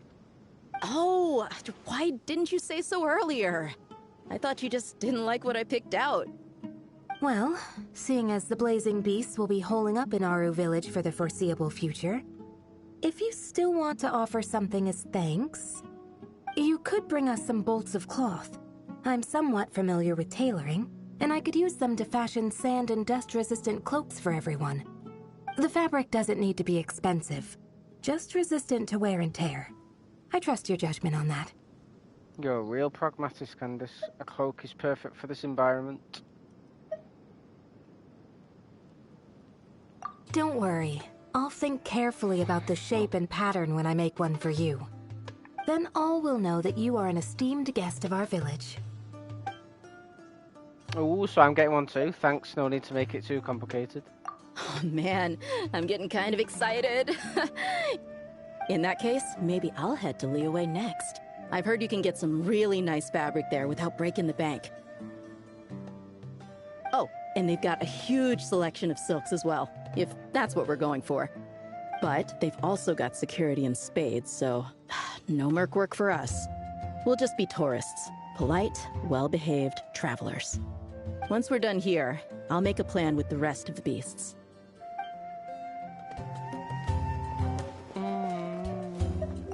Oh, you're back. Ready to delve into the art of solving mechanical puzzles? Or did you want to have a chat? As you wish. When it's you doing the asking, I'm an open book. Would you prefer a doll that is cute or refined? Refined, naturally. Not that I have anything against cuteness. A plush little thing with big eyes and a round face. I can see the appeal as much as anyone. But at my age, clinging to such objects like a child is somewhat undignified. Now, some of the newer stuff on the market is just exquisite. Made with the finest material, sculpted in elegant lines with features that glitter like gemstones. The element of cuteness is there, but it also doubles as a piece of art.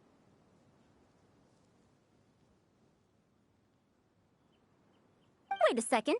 I thought your questions were going to be academic in nature. What is the meaning of this? Curiosity.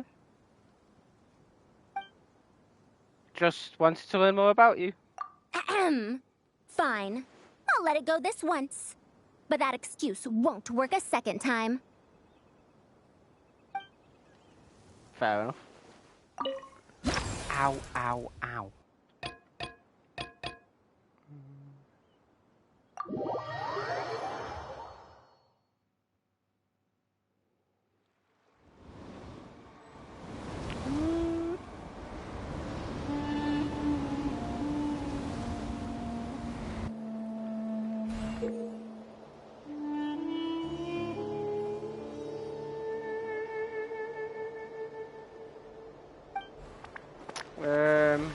What am I using?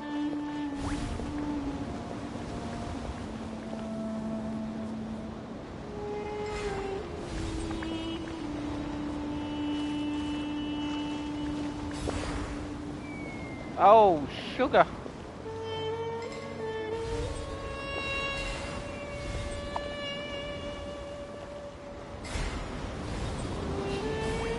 I wonder if that'll work.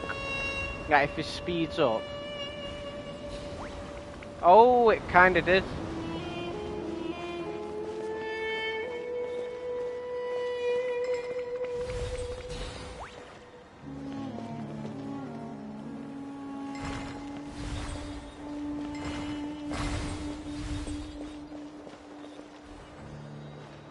Oh shit, where's my freezing one?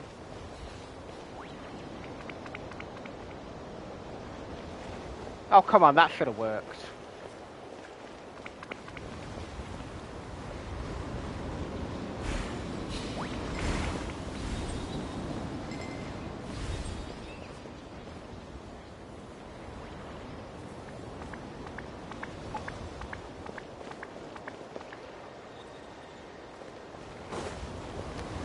It's a hard one, alright.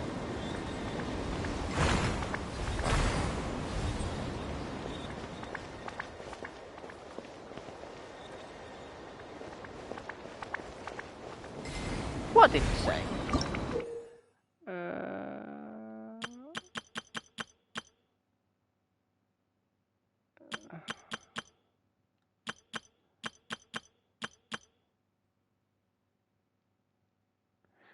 Curse rise to allow the puzzle pals to leap over them.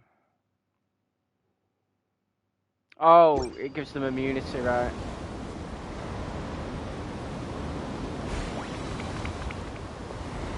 That should work then. Where's my freezy one?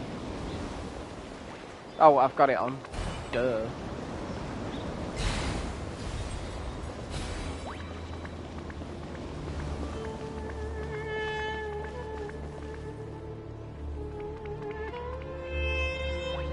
Oh, it has to go through it, that's why. God, I'm so dumb.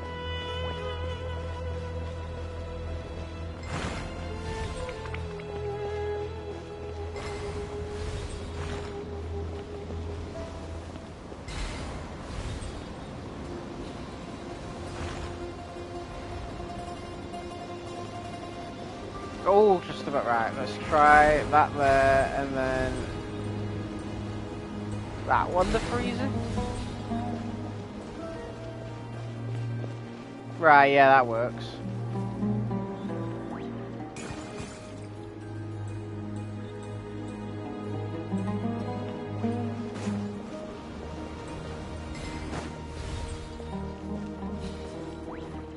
Got it! Yes. Ah, shit.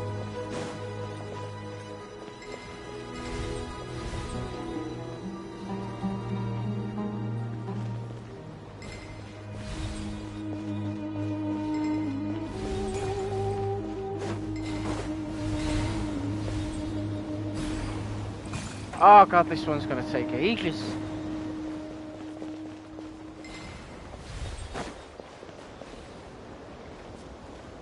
How the hell did I not see that?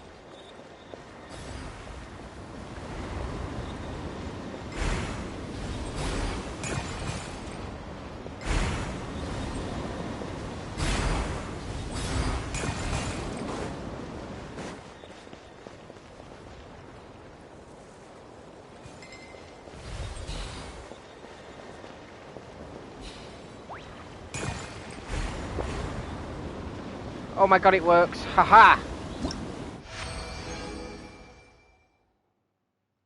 Took me a bloody long time.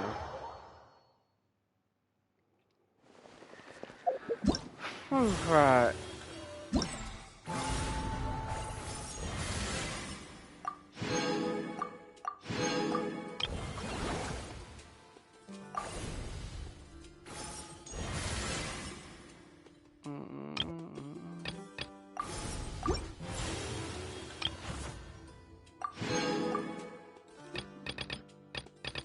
Oh, it's the next one, that's why.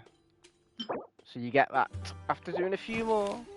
Right, I think we've done all the missions, so let's have a little sneaky peek of what this is all about then, shall we? Milastra Wonderland. 2 mankins devoted to you and Paimon will accompany you into the wondrous world created by Mage Octavia.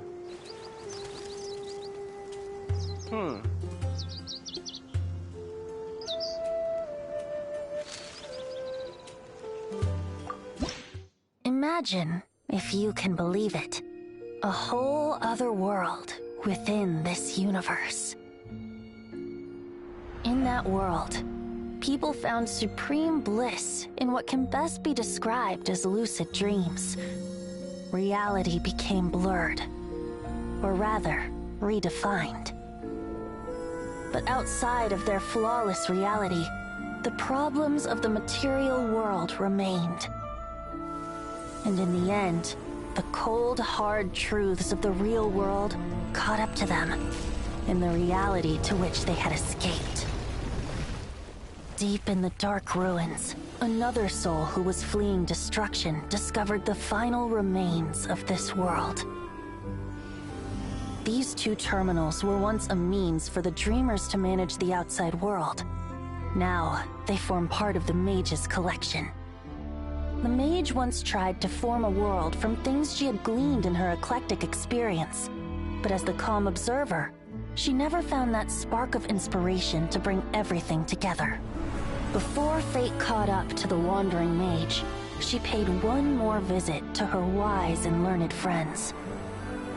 She learned much during their time together, and although she did not find the answer, her loneliness faded away in time. But as she and her friends crafted other wondrous worlds together, she finally realized the missing piece in the world she dreamed of creating. A vibrant, captivating protagonist. The glorious traveler and their impeccable companion were the perfect candidates. She was filled with hope. The lucid dream of a lost civilization was built anew, and the Mage's vast collection now had a world to call home. After sojourning for so long, it was time for her to leave lest the destruction catch up with her. And in any case, a new story had now begun.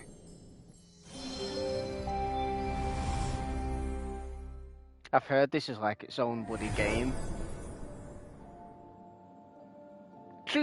Please choose from the two mankins. Well, obviously I'm gonna go with the male.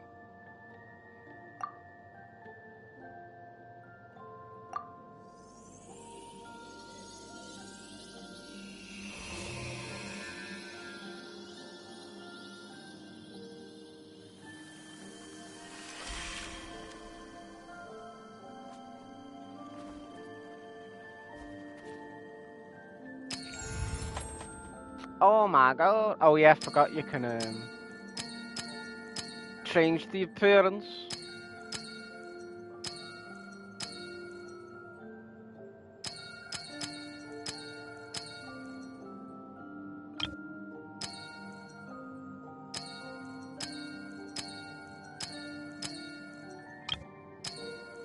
I don't know whether to go with the elegant look or that.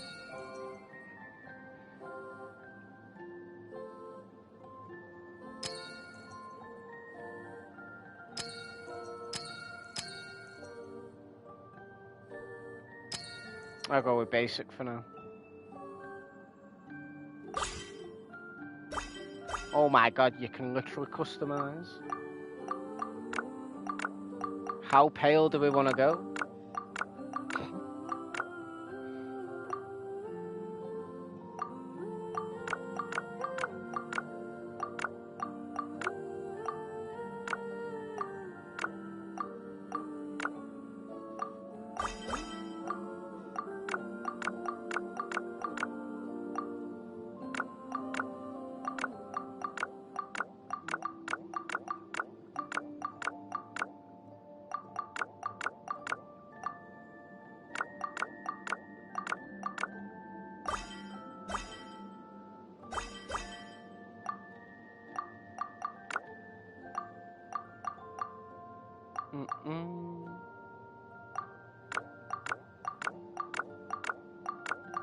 Surely you can change this later, right?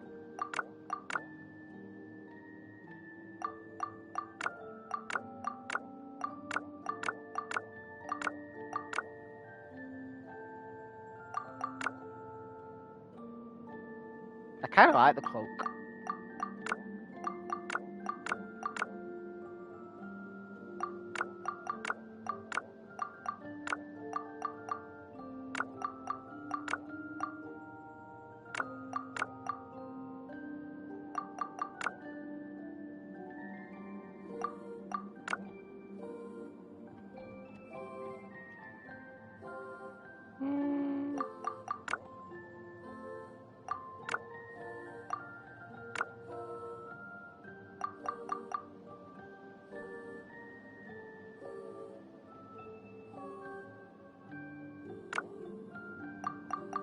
Surely you can change it later, right?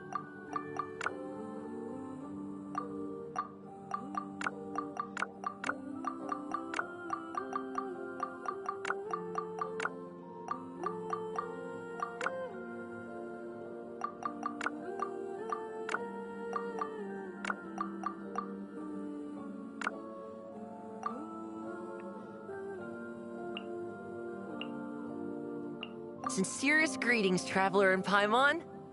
Sincerest greetings, Traveler in Paimon. Sincerest greetings, Traveler in Paimon. That just doesn't sound right. Sincerest greetings, Traveler in Paimon. Sincerest greetings, Traveler in Paimon. Obviously, middle's the best.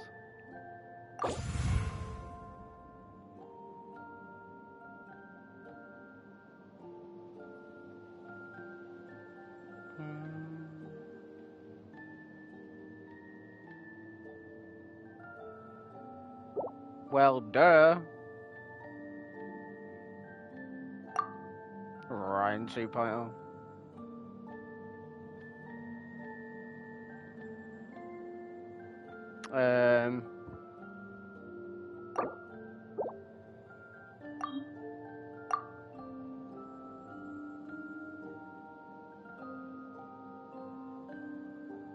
Bob. Robo.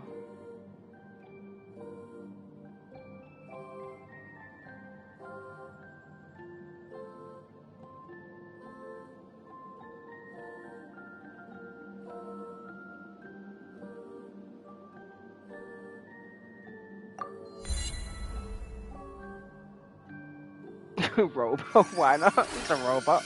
Oh, I mean, he's like a puppet. I don't know what he is.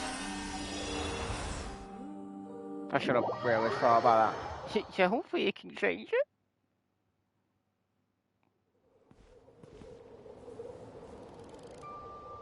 Oh my god, it really is like its own bloody game.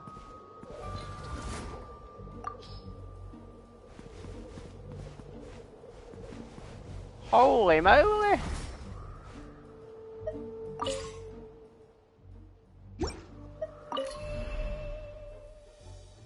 Oh my god, that's a lot of random worlds people have made.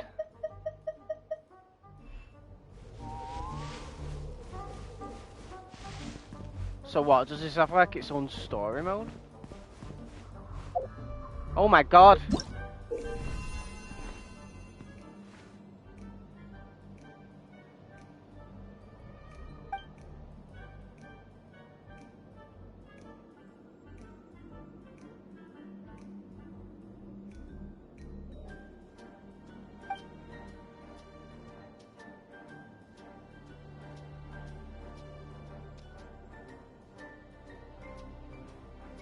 Okay.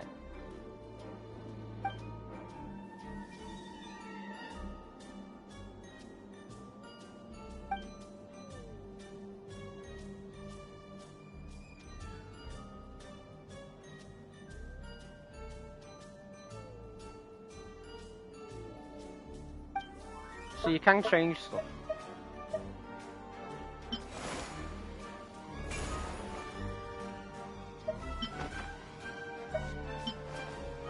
So what, do I own all these? Or do I have to unlock them?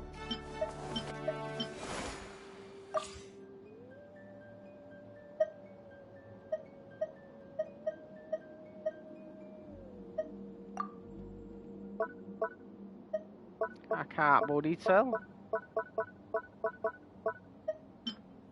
Oh my god.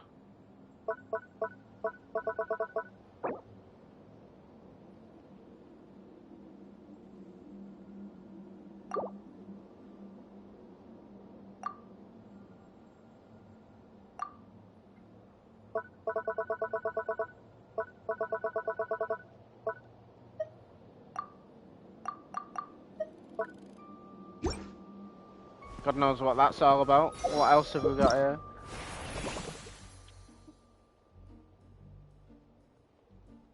Complete 3 different stages. Oh, this is a lot to take in.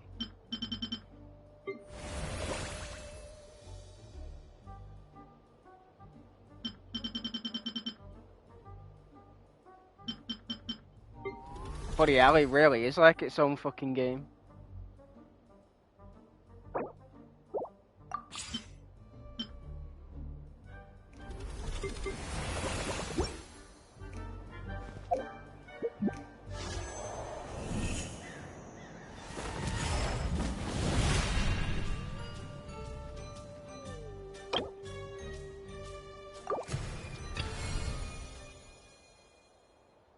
So it has its own like passes and stuff like that, yeah. Can you get anything for free?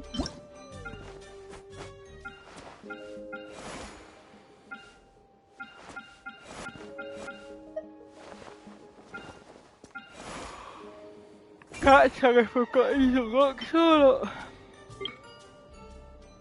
Cosmetic craft.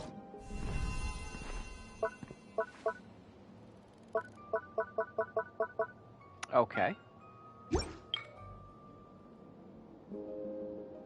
No idea what any of that is. What else? Oh, that's just the pass thing.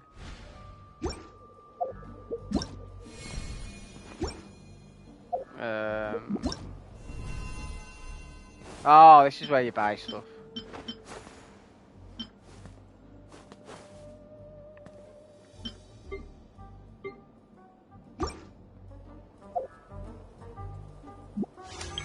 This seems very... I don't know how to explain.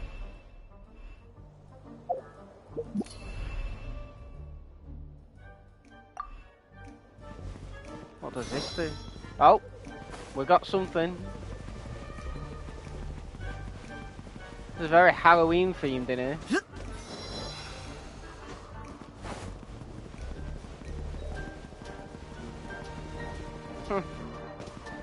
I guess this is something to explore in my own time, right?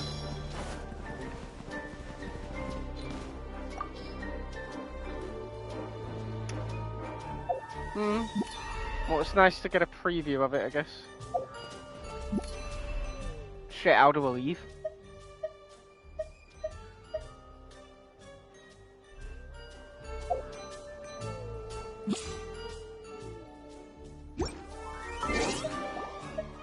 Oh my god.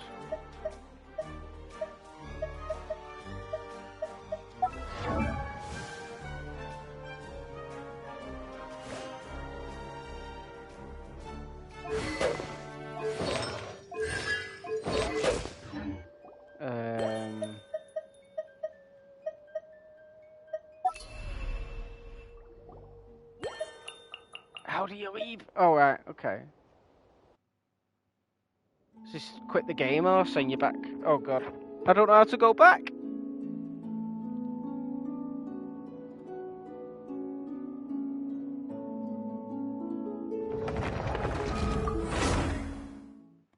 Surely this will take me back, right? Yeah.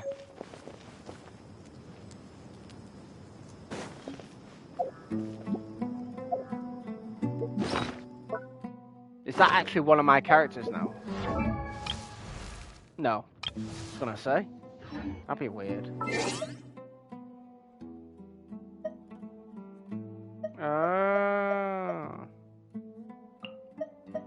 I've really done it now, haven't I? Oh well. Thanks for joining me, and until next time, toodaloos.